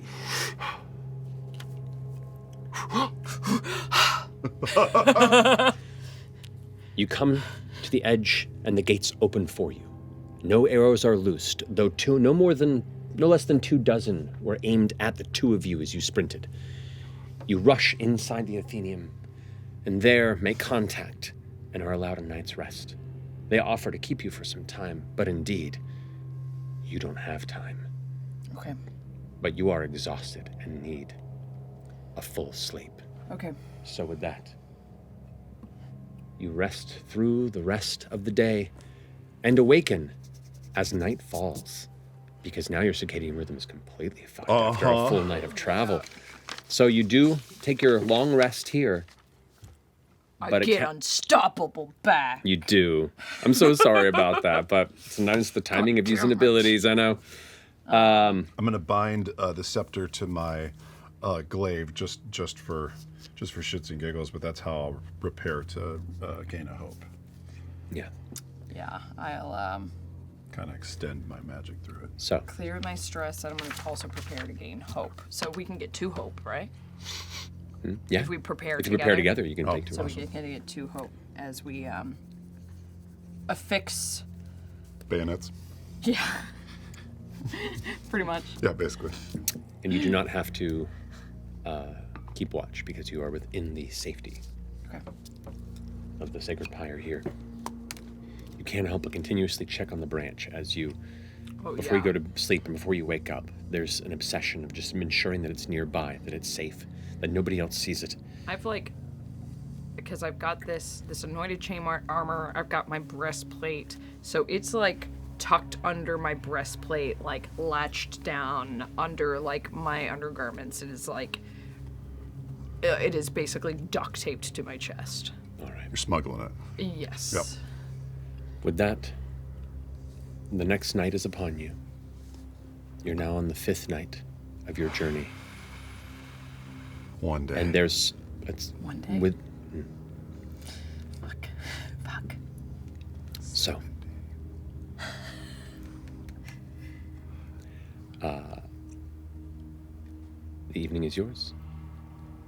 Do you want to tread back through the drowned sprawl? Or do you wish to attempt to go along? Since you are up or above, you could try and go across the rampart top, but you have no concept of what to expect of there, whereas at least with the drowned sprawl, you know what to expect in this journey. The choice is yours. From what we could tell as we were preparing to head up, though, is the rampart more of a straight shot? It's certainly a straight shot along the large outer perimeter wall. You've just also seen many flying creatures of different sizes you couldn't tell at that distance that seemed to perch and nest up there. But time. I know. Yeah, we've got to go. How much time would it add onto our journey? I thought it took 2 days for us to get. We were on the second day to get up to the Ashcall Quarter, or to the Drowned Sprawl. Sorry. Yeah. We were in our second day, so unless we got luckier than we could possibly fathom, we're not going to make it back. We have to go the shorter way. Okay. Yeah. You both, at the first start of night, hoping that the shadow will be enough to keep any predators at bay, you give a nod to the commander, and you're led out the gates on the southern side of the Athenium. And the two of you, a small troop, attempt to go under cover of night and rush along the parapets of the outer wall of the Drowned Sprawl. Which one of you is helming? Are you going on a full sprint, or are you going stealthily? Quickly, but stealthily. One is going to be the fastest, but might draw attention. The other is a little slower, but safer. I think we're forcing fate. I think so too. I think we gotta go fast. Yeah, we're sprinting. All right. This will be a strength roll to see how long you can keep the endurance of your run as things chase you along the way. Great. Because they will see you. Lungs pump battery acid. Yeah. So, who is assisting on this part of this group action, and which one is helming it? I'll assist you. Okay. All right, go ahead and roll strength on your end there. Whoa! 24. It's a +1 to your roll, Brixton. You can apply any experiences you So have as to I these say, if can I it use feels viable. spend a hope to use calloused hands? Because that is manual labor, that is stamina, that is long nights guarding the I'll power. allow it in the context fire. of the ramparts aren't just a straight shot. There's a lot of jumping, climbing, having to clamber up onto upper ledges and continuing to And run, if it's nighttime helping at all, the other up. I would spend a hope and use shining a light in the dark, which is like so that our terrain is more illuminated. It does illuminate it more, and it makes you more of a target for those that hunt you. And you What do hear, you think? Well, better choice. All right, yep. Let's see what happens. flying creatures are coming towards you as you charge and run. It was almost a crit. Okay. You said +1 from you? Could I spend that hope to use that experience to give her advantage? Yeah, if you want to. That was what? Well, I will check one thing real fast. Yeah, I'll allow it. Why not? Okay, so it's 10, 15, 21. You need to beat a 15. Okay. 21 with? Fear. Unfortunately, it's almost a crit. So, you continue to run as you're being dive bombed by these massive bat-like creatures. You watch as they swoop down. Their mouth itself consumes most of its torso. It kind of opens up to the side. It's meant to scoop you up. It doesn't have talons to grab you. It has legs to land on, but it is like a pelican that is filled with teeth. As it tries to scoop to grab you, you both sprint and run and grab the edge of platforms, pull your way through, run across an open bridge that goes from one section of the parapet to the other, both leaping off as one swarps towards you. Woof! It just barely misses as you both land hard on your ankles, roll and get up. Oh, that's gonna hurt tomorrow. But if tomorrow comes and you're home, then that's all that's gonna matter. And you keep running. You keep running, the pain in your lungs there. Other streaks come. Other creatures begin to climb up the sides, called by the yelling of the other predators. Shapes that you can't even pay attention to because you're just looking ahead and going. I'm going to spend 2 fear. I need you both to roll d4s for me. Oh, shit. Not the one I rolled before. That one betrayed me.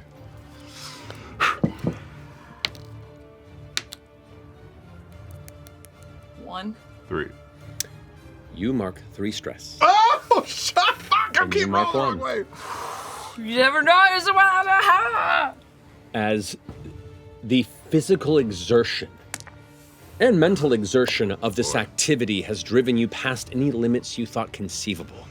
But the memory of those that gave their lives to get you there and back home hold strong as you both charge to the edge of the rampart until eventually, still chasing you, you glance down and recognize the path below. To the left of you, down below, is the beginning of the Imperium Bridge. To the right is the path you took to the Screaming Forest, which means you are above the Amber Gate. You begin to climb down. You find an entryway that leads to a series of staircases that go down into the sides of the Amber Gate until eventually you emerge from the side and charge back through.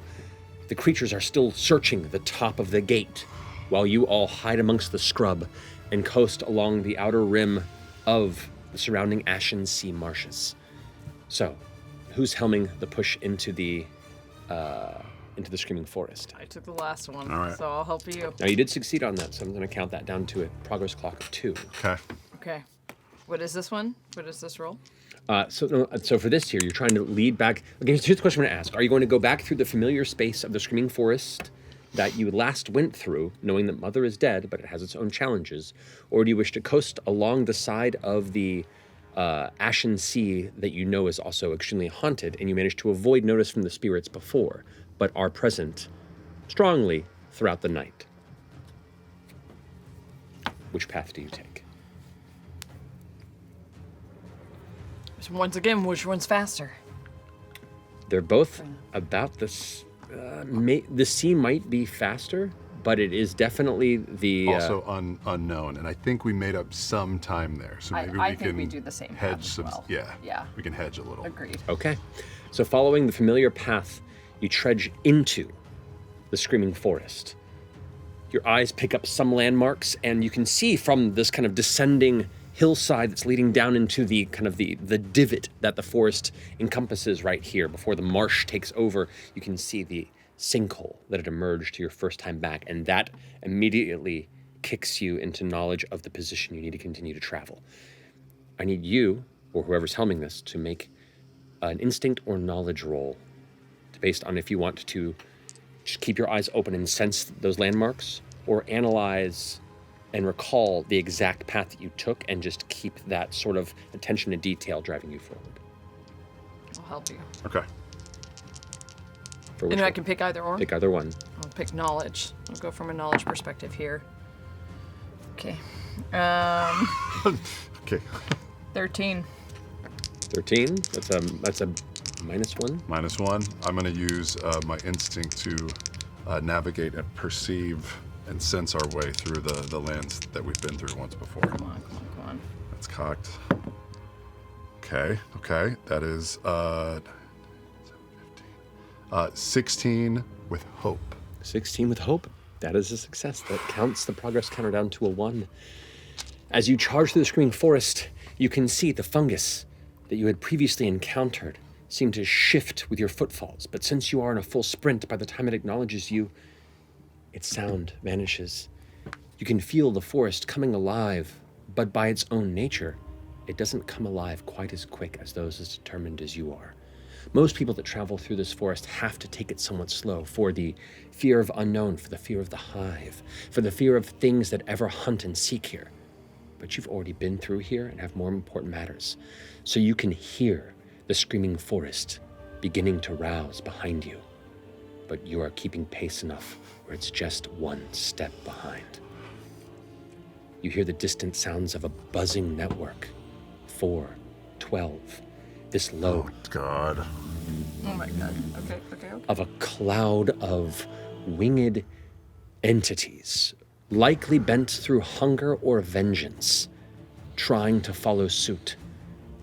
But you break free from the southern tree line and begin to break for the trees that surround the exterior of Okoro. And with that, the threat of the Screaming Forest is behind you. Oh God, we're like... We're right We just there. gotta make the We're sunken so rampart. close. Through Volcoro and the sunken rampart. You are exhausted just as the light of day begins to creep into the morning. You think... I still have a stamina potion if you need it. And as we... I'm okay.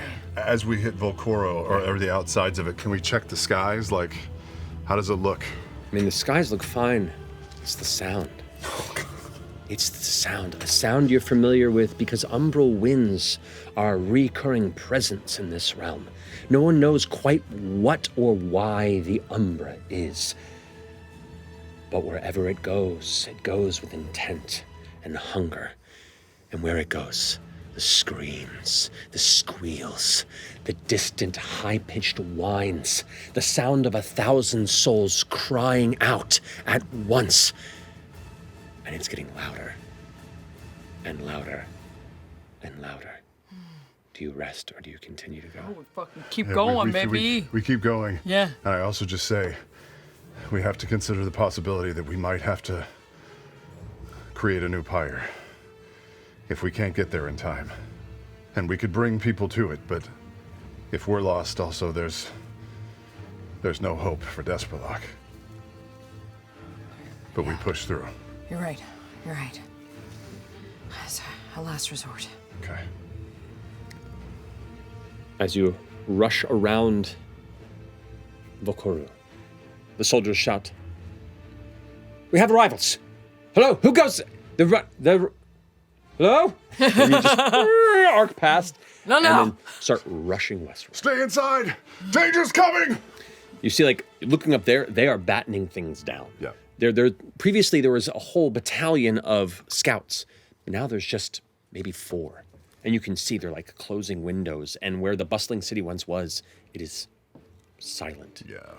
Everyone is preparing for the coming storm. And it will hit them first. But they live under the protection of a pyre. It's like trying to get home before a hurricane hits. Yeah. On your little BMX bike. Fucking yeah. As the two of you go sprinting out across the sunken rampart, the somewhat broken path of crumbling history, the crash of ocean 50 feet below filled with the jagged rocks.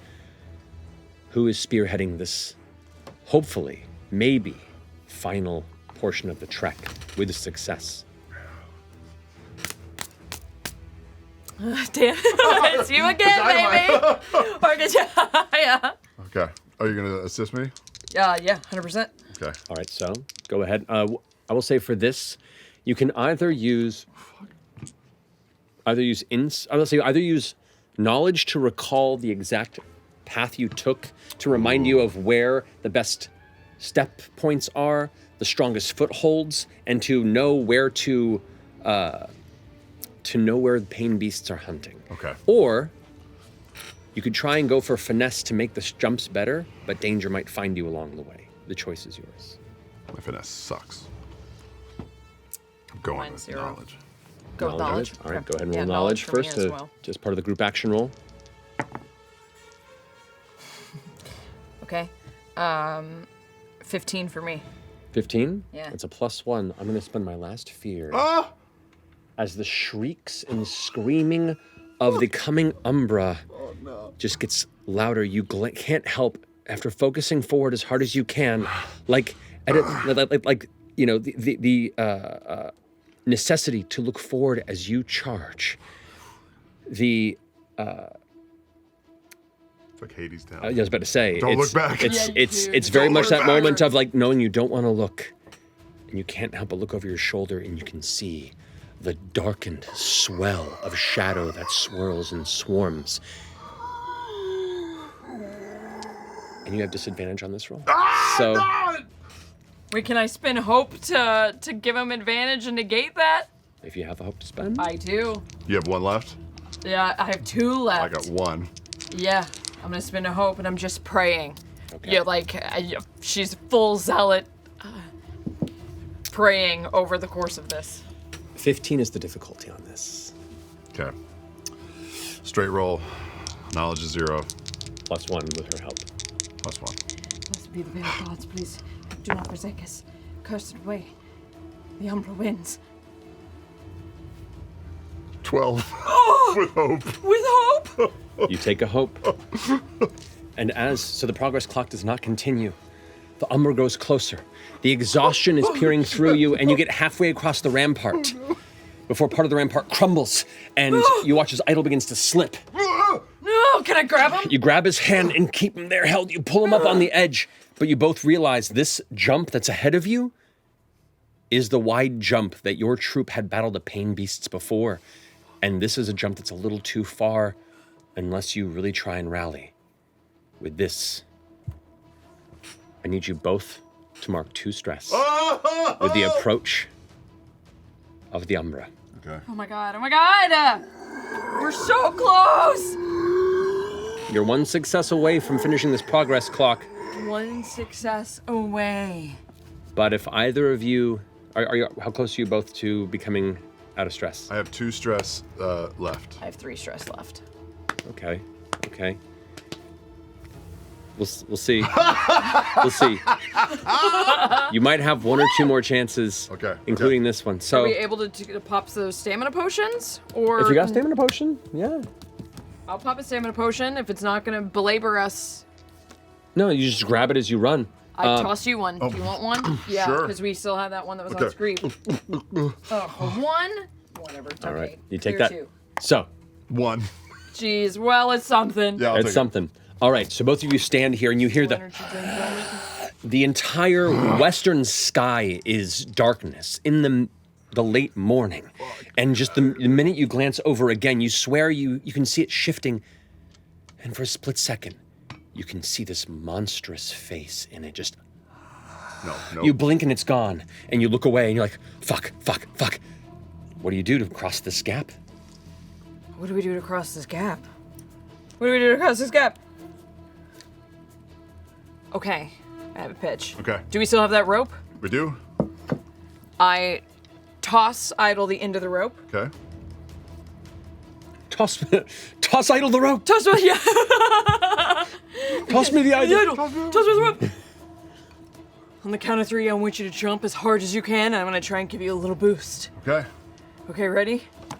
1, 2, 3. And right as he does his arc, I want to try and do forceful push and see if I can launch him the rest of the way across in the air. I love that. All right, so what I'm going to do is I'm going to have you do a strength action roll, but the difficulty is going to be lowered to a 10 because of your forceful push. That's Okay. That costs you a hope or a stress. Well, it's technically an attack thing, so it's an attack roll situation that I'm doing. I'm going to say it takes a stress for you to do this in the middle of this chaos. That's since great. It's not an attack I roll. can do that. I'll call that. Easy. So, what'd you roll? 22. Hey! With fear. Ooh. As you leap, you slam him with the shield, and almost like you push off the shield as it hits you. You tumble and spin in the air, and your torso catches the edge, and you're about to slide.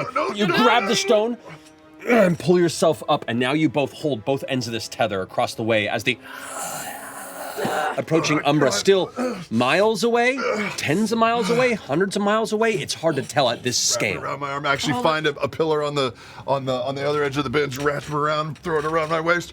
Fucking jump! I got you!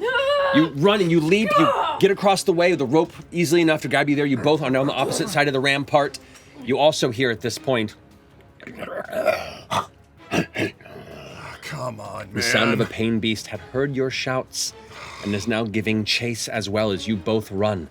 So, going back into a continued sprint. Oh, God. You now have a pain beast. I'll fire just over my shoulder a beacon bolt, like, just kind Go of ahead and roll for your spellcast on that. 13, that's a 9 plus 4, which is 13 plus 3 is 16, which hits. 16 with? With hope. With hope? 9 on the hope die. Okay. That will finish the progress clock, because with a failure, that would have marked down the last one. Oh my god!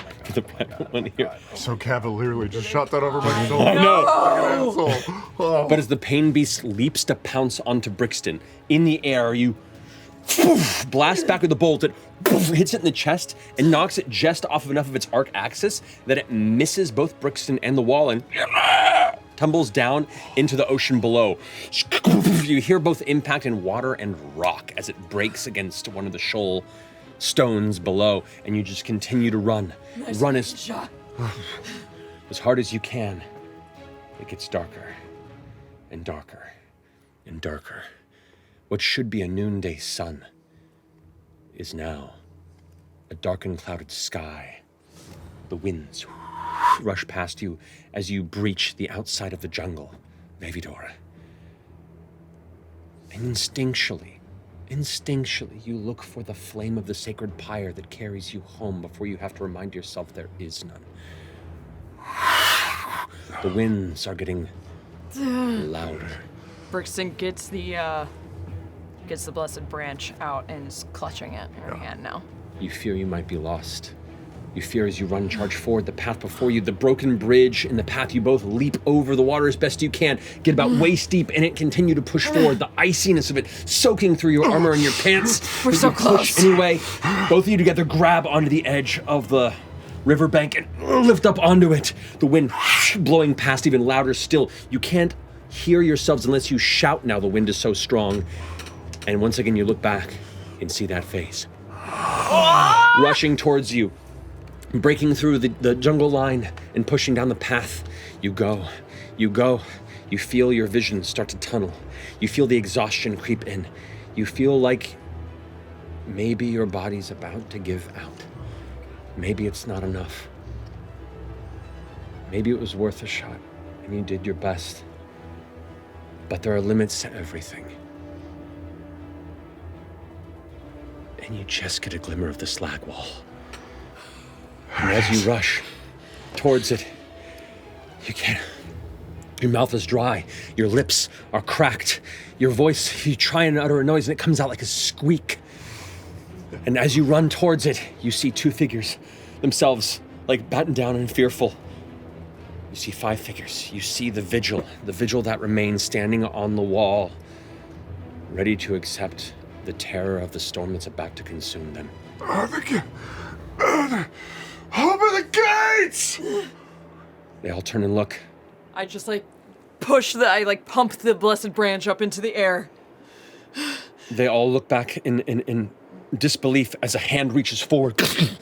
And you see standing there, Ghost Hook. Where his right hand was is now gone. Instead, a blade is affixed to it, having returned. And by the sign of no pyre, without a branch. Looks down and goes, "Open the gate!" All of a sudden, they'll begin to mobilize. The civilization on the brink of destruction and accepting their own demise with what strength and honor they had left suddenly move with the glimmer of a last moment of hope. They reach over and grab the chains, the gates open. The wind is pumping against the sides of the wall. You hear the whistle of it creeping through the nooks and crannies of the stone and slag. You charge into the middle as the society, the civilization of Desperloch is now gathered in troops, huddled, trying to help the families, the crying, the acceptance of their end in these final moments, just leaning on each other. Look to the sound of yells as the two of you rush in. Ember Warden! As you charge forward, you see the Ember Warden runs up. My God. Rip the fire! The wind's picking up. Shh. You swear you can see tendrils of shadow reaching over the slag walls as the storm begins to push. The shrieks deafening the now. Your voice barely peeks out from the wailing of this storm. Go, Brixton! I just fire a thunderbolt through the weapon, just into the clouds, like. Swallowed in nothing. Run! You glance up, and where it was swallowed, you see the cloud close like a mouth. That face once more turns into a void. Turns into a dark doorway, a precipice of oblivion, an echo of what you've seen haunt you in your dreams. Beyond the angel, beyond destiny, here is where the darkness takes you. And as the cloud of the storm reaches out to swallow you and the families around you, you rush towards the pyre. The Ember Warden reaches forward, sparks the flint as you set the branch outward.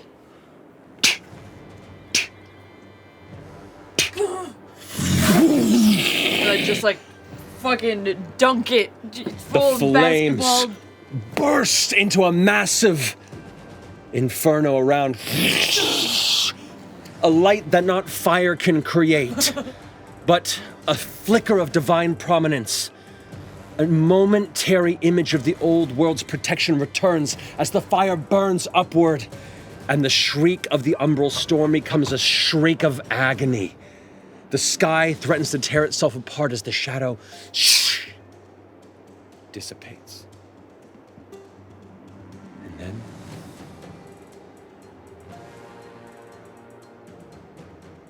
quiet. The winds progress And you hear the sound of the Umbra passing by, dividing around you like a stone in a river as it rushes into the jungle beyond.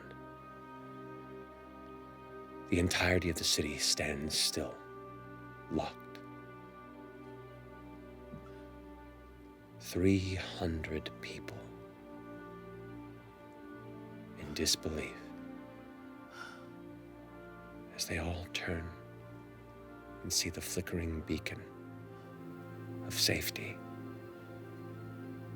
that carried all of them and you from the accepted precipice of oblivion.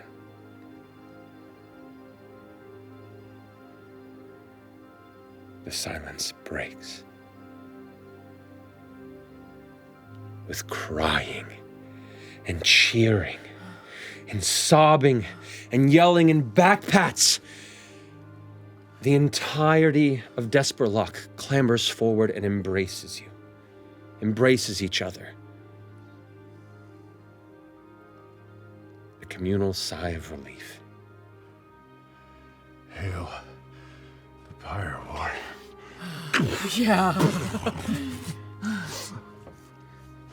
Brixton just takes her sword, drops it, similarly collapses.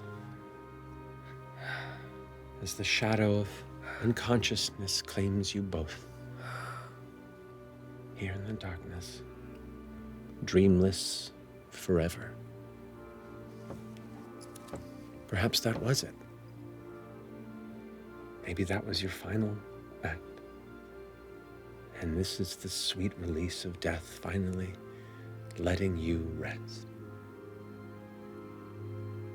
But the flame flickers in that shadow. And the call of the pyre keepers burn brighter and brighter.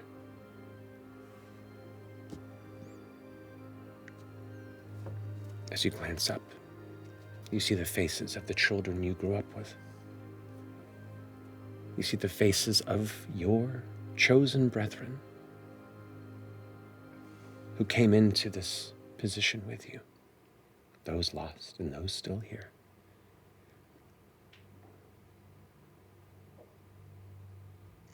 You.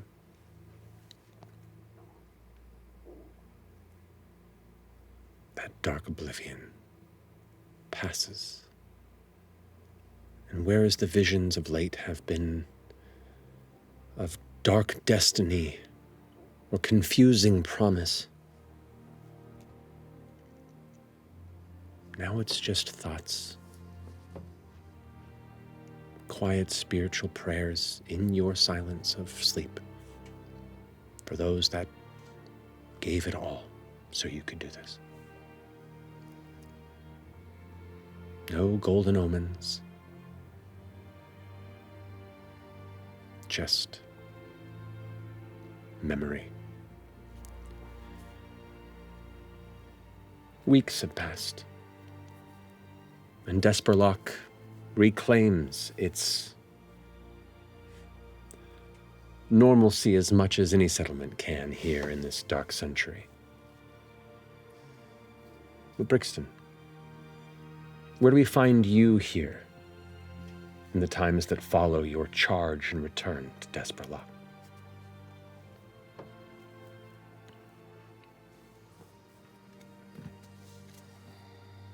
Brixton has put a lot of thought into the value of a life, the cost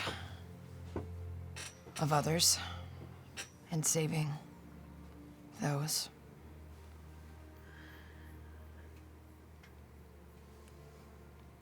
I think she struggled a lot wondering if it really was worth it.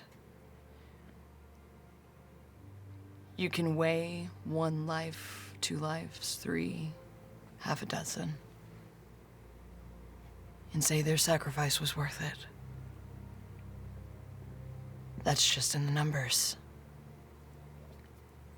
6 versus 300.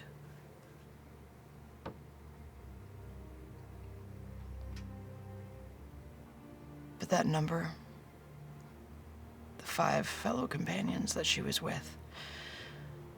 God knows how many more from Ghost Hook's team. That number will always be etched in the back of her brain. She returns to her duties as a pyre keeper.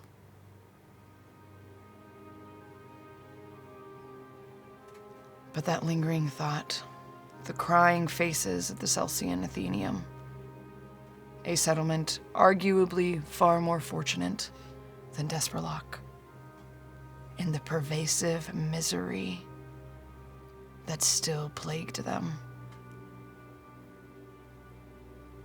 Her thoughts about Okros in the gardens and Adelia's life that never was. Her romanticization of the life of an adventurer, of being chosen. But the grass was never greener on the other side. This is the Idle Hollows. There never was grass to begin with.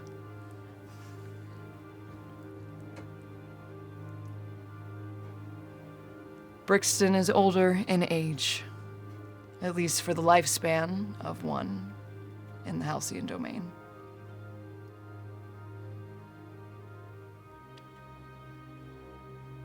She doesn't know how many more years she has left, but she dedicates the rest of her time to being a pyre keeper, to scouting newer pyre keepers for those that we lost, training them, teaching them the scriptures and our tenets and our ways. And maybe, if she has time on the side, builds tiny little pocket monuments, maybe a little wall of remembrance in a little corner of the slag wall of Desperloch. To all those that we've lost, not just Misty and August and Screeve and Adelia and Snix, but also the pyre keepers, Corbin and Romand, those we've lost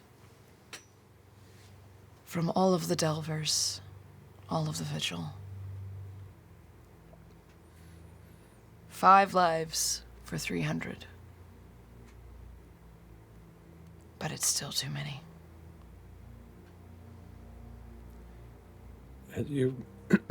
As you're caught in this thought, your face tense, hand clasps your shoulder, and you hear the voice of Emma Warden Sheena. I know that look all too well. It's a way to it. The surviving, enduring bear, the longer we live. I've seen it on your face. Mm-hmm. Hence why it's so recognizable. I know the thoughts going through your head because they've gone through mine many a time. I must remind you, it's not about it being a sacrifice that you've made or any of us have.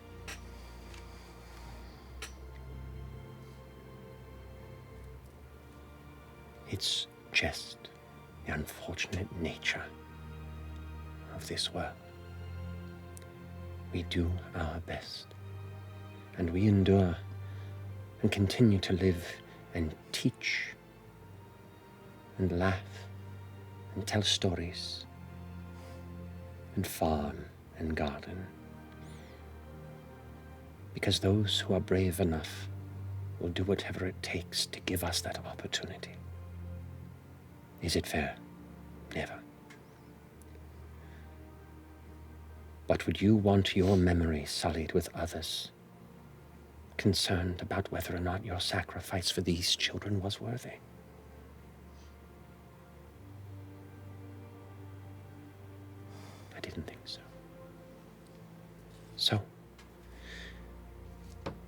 When you leave these offerings here, and she gestures to your little shrines, do so with gratefulness.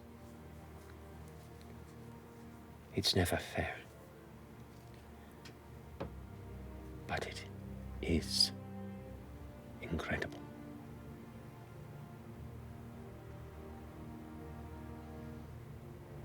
As the Ember Warden's words wash over Brixton, and she hears the laughter of the children,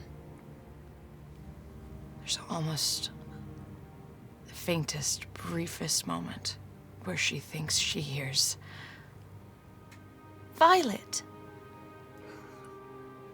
And she turns, shakes it off. Just the laughter of children. Idle. In the weeks, months to come, the recovery and regrowth of Desperloch, where do you find yourself? I think... And Erin. We can't forget about Erin. She's in there too. all of them. They're all in there. Sorry. I think Idle takes some time at Garrick's place to reconnect, but also realizes that the time for hiding his light has passed. He joins up with Ghost Hook and gets a debrief on everything that happened at the Gilded Shambles. Because if a blessed branch indeed resides there, failure should not deter them. Resources are resources. He's also going to work with Idrova Khan and Trevor Ostok within the Triarch to work with the scholars of Luzul and the Delvers, because the monastery remains unexplored, and the only way that that blessed branch that they found in the Barrow of Blind Repose was even located in the first place was because there was bravery that came before them and knowledge that was returned at great cost. So he will work on continuing to delve within the monastery, and in his time in Desperloch, he will also work with the youth, because it's not just about hiding who you are because you think others may have a judgment, a feeling about what it is that your gifts are. He tells the story of August, of Misty, of Snakes, and of how the most assuming of folks can turn out to be exactly what you need in the darkest of times. It just matters how you put the pieces together. One afternoon, as you're walking away from Garrick's place, himself probably a little toasty after a long conversation where he lost track of how many cups he had poured himself of some recovered wine that he traded off of one of the Delvers, and walks alongside you. I gotta tell you, boy, it's real special what we have out here to the east. I know it's always hard for some of us, life hardened men sometimes show deep emotion, but I just want to say my appreciation for all you've done for everyone here. And please don't think I hold anything against you. I still miss Erin a whole lot. And I see her in every kid's face here, and I hear her laugh when they laugh, and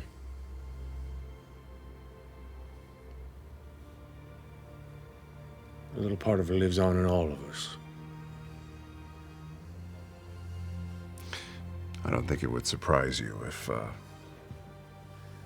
every time I'm out, I think of her little laugh and how it was absolutely impossible to keep up with her or to try and sneak out without her. So I think it's fair to say that She's with us everywhere we go. I'm just toasty enough to go tend to my rashes, so I'll see you around. Pats you on the shoulder and walks off as you continue on to the city. Where do you head?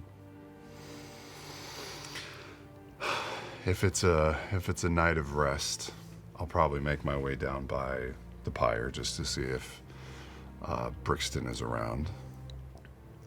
Along the way there, a voice goes, Idle. You turn to see Ghost Hook, who's approaching you. Stoic, tense. Ghost Hook. We've been talking with some of our compatriots. And while I know that the challenges in which we faced in the shambles were based in a very challenged timeline,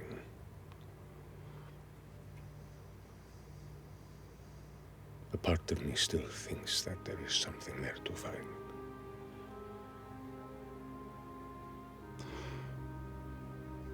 If you didn't make it in far enough to confirm that there is nothing there, then that is the definition of unexplored, my friend. And there are very few that can do what we do. Then maybe we, in a few weeks' time, go back for a round two. Maybe. Let's get smarter first. Let's make sure we leave in strength, with numbers, and well-rounded. Of course. Leadership has its place, but I think there are diamonds in the rough around here. Are you trying to teach me lessons now, Idle? What's that saying about old dogs? You've never seen him crack a smile. But a little grin peeks at the side, gives you a nod, pats your shoulder. Oh, fucking And granite. walks off. You continue on to the pyre here in the afternoon, where Brixton currently finishes instructing one of the newer pyre keepers. You see these sticks? Yes, of These course. Sticks. You take the sticks, throw them onto the fire. All of them? Just a little at a time. Okay, right, because it's Doesn't need a lot Right, okay. of fuel. Go ahead. Yay. How many did you throw on there? How many too did you much? throw on? Like Did you throw six, more than one? six? No, I thought it was supposed to be What like. did you do? You threw on more than one. I'm sorry. I'm Everybody so get sorry. down! You did good. There's honestly not a lot to it. It's more of a philosophical station. If you've been beyond the walls, will there come a day where I have to as well? If the failed gods have any say in that, I certainly hope not. I'll stay here then. I'm gonna go change my pants. Is it still Pyre Keeper or is it Ember Warden now? Sheen is still around, but you get the sense that Sheen is probably looking for retirement. I think it's just Pyre Keeper for now. Okay. Plus, there's not too many of us. There. But maybe in time, we'll see. If I last that long. Would it surprise you if I told you that Ghost Hook wants to take another quarry out to the Gilded Shambles? Because Infernal and Demons are just so easy. You're gonna go with him? Yeah. You should. It suits you. But I'm only as strong as the people around me, so I think I'll wait until you feel like the pyre is protected enough. Well, you know me. I am your shield. Yes. Ad nauseum. Yeah. What's the name of that old coot who had the wine that Snick's always got him? Referring to Helarin the Sot? Helarin. You think he'd bum us a little bit of wine? I think he has to at this point. Yeah. Isn't it a year? We saved his life. Yeah, I think it's everything within a year from the new pyre is free. That's what I heard. Yeah. I feel like I heard that too. Yeah. As you both walk in tandem to go acquire some old wine from an old member of the Praxis Collective, we leave Desperloch, still clinging to its happiness in a very, very unhappy realm. But that's the purpose of the enduring, is to continuously find the light in that dark and rally against it. It's a dying realm as long as you let it. The two of you and the others who bravely gave everything alongside you are proof. And that will end our tale of this part of the history of the Age of Umbra. But one small journey of a vast land. Perhaps one day we'll get to see another. But you don't get to play again if you died once. You're done. Once you die in the Halcyon domain, you die for good. That'll close our story. Thank you guys so much. Oh, so Matt. much fun. Oh That was so fun. God. I love this shit. Oh, this game. 8-part miniseries. I'm still getting all choked up here in the end, man. Before we go here, I do have a series of thank yous to give to a lot of people who helped make this happen. I want to give a big shout out to Shaun Ellis, who did the incredible set design that you see around here. He's an amazing artist through a multitude of the Daggerheart book. So many of the pieces there you'll see are his staple, incredible talent. Alongside him, the set fabrication was done by Knox Weiler-Burf. Knox is incredible talent who also is part of our painting team, helped paint that final boss mini. So Knox, thank you so much. Anthony Jones, AJ, is our amazing art director for Daggerheart and did the wonderful character art for our troupe of spooky and fun players through this story. The opening theme of this was orchestrated and put together by Omar Fadel, who has done a wonderful series of tracks for us here at Critical Role for a number of years now. Thank you so much, Omar. The PC miniatures by the players were provided by Hero Forge, our friends at Hero Forge. They look fantastic. Thank you so much for your help there. The minis themselves for the monsters and stuff, big thank you to Bestiarium Games, bestiariumgames.com, who had such amazing sculpts that helped inspire a lot of these encounters and creatures. Thank you so much for your designs, as well as myresin3d.com for helping get some of those to me very quickly on a fast turnaround. So big shout out to them. myresin3d.com. We also have our wonderful miniature painters that helped on this. We have Ko Lasabal, who's done a lot of these amazing bosses here. Our own Ko here at the studio has kicked ass at this. A lot of the train pieces too were painted by some of these people. Our longtime friend Iron Tusk, Ian, who's done so much great painting on this. Angela Bassett, not that one, but an incredibly talented painter who has done a lot of wonderful work on both minis and terrain with us. Thank you so much, Angela. Eric Longquist, thank you so much, Eric, for helping with this painting work. And of course, Knox with the Boss Mini. All these painters did such an amazing job bringing these creatures and terrifying entities to life. And of course, our amazing crew, Schmidt, Athena, Chris, Stevie, Taylor, and Parker. They've all been busting their ass behind the scenes here to get this production moving forward. Thank you all so much. Shout out to our producers, Max, producer Steve, all the producer people Max, that have made all this shit work. Head of production, Vinny, Vinny Singh, wonderful all team. of our post team. Daggerheart, our post team, the wonderful folks who helped build this game from our publishing wing, Darrington Press, created Daggerheart. I'm excited for you guys to try it out.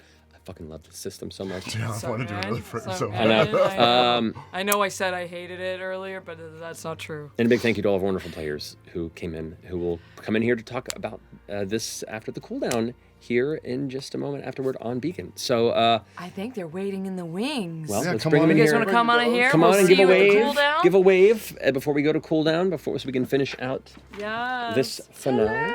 And once again, for anyone who's still alive, for anyone who doesn't know, we have an amazing after show that is exclusive to Beacon called Cooldown, so you can come and check it out and see all of our thoughts. I'm gonna feels, tell all my cries, backstory.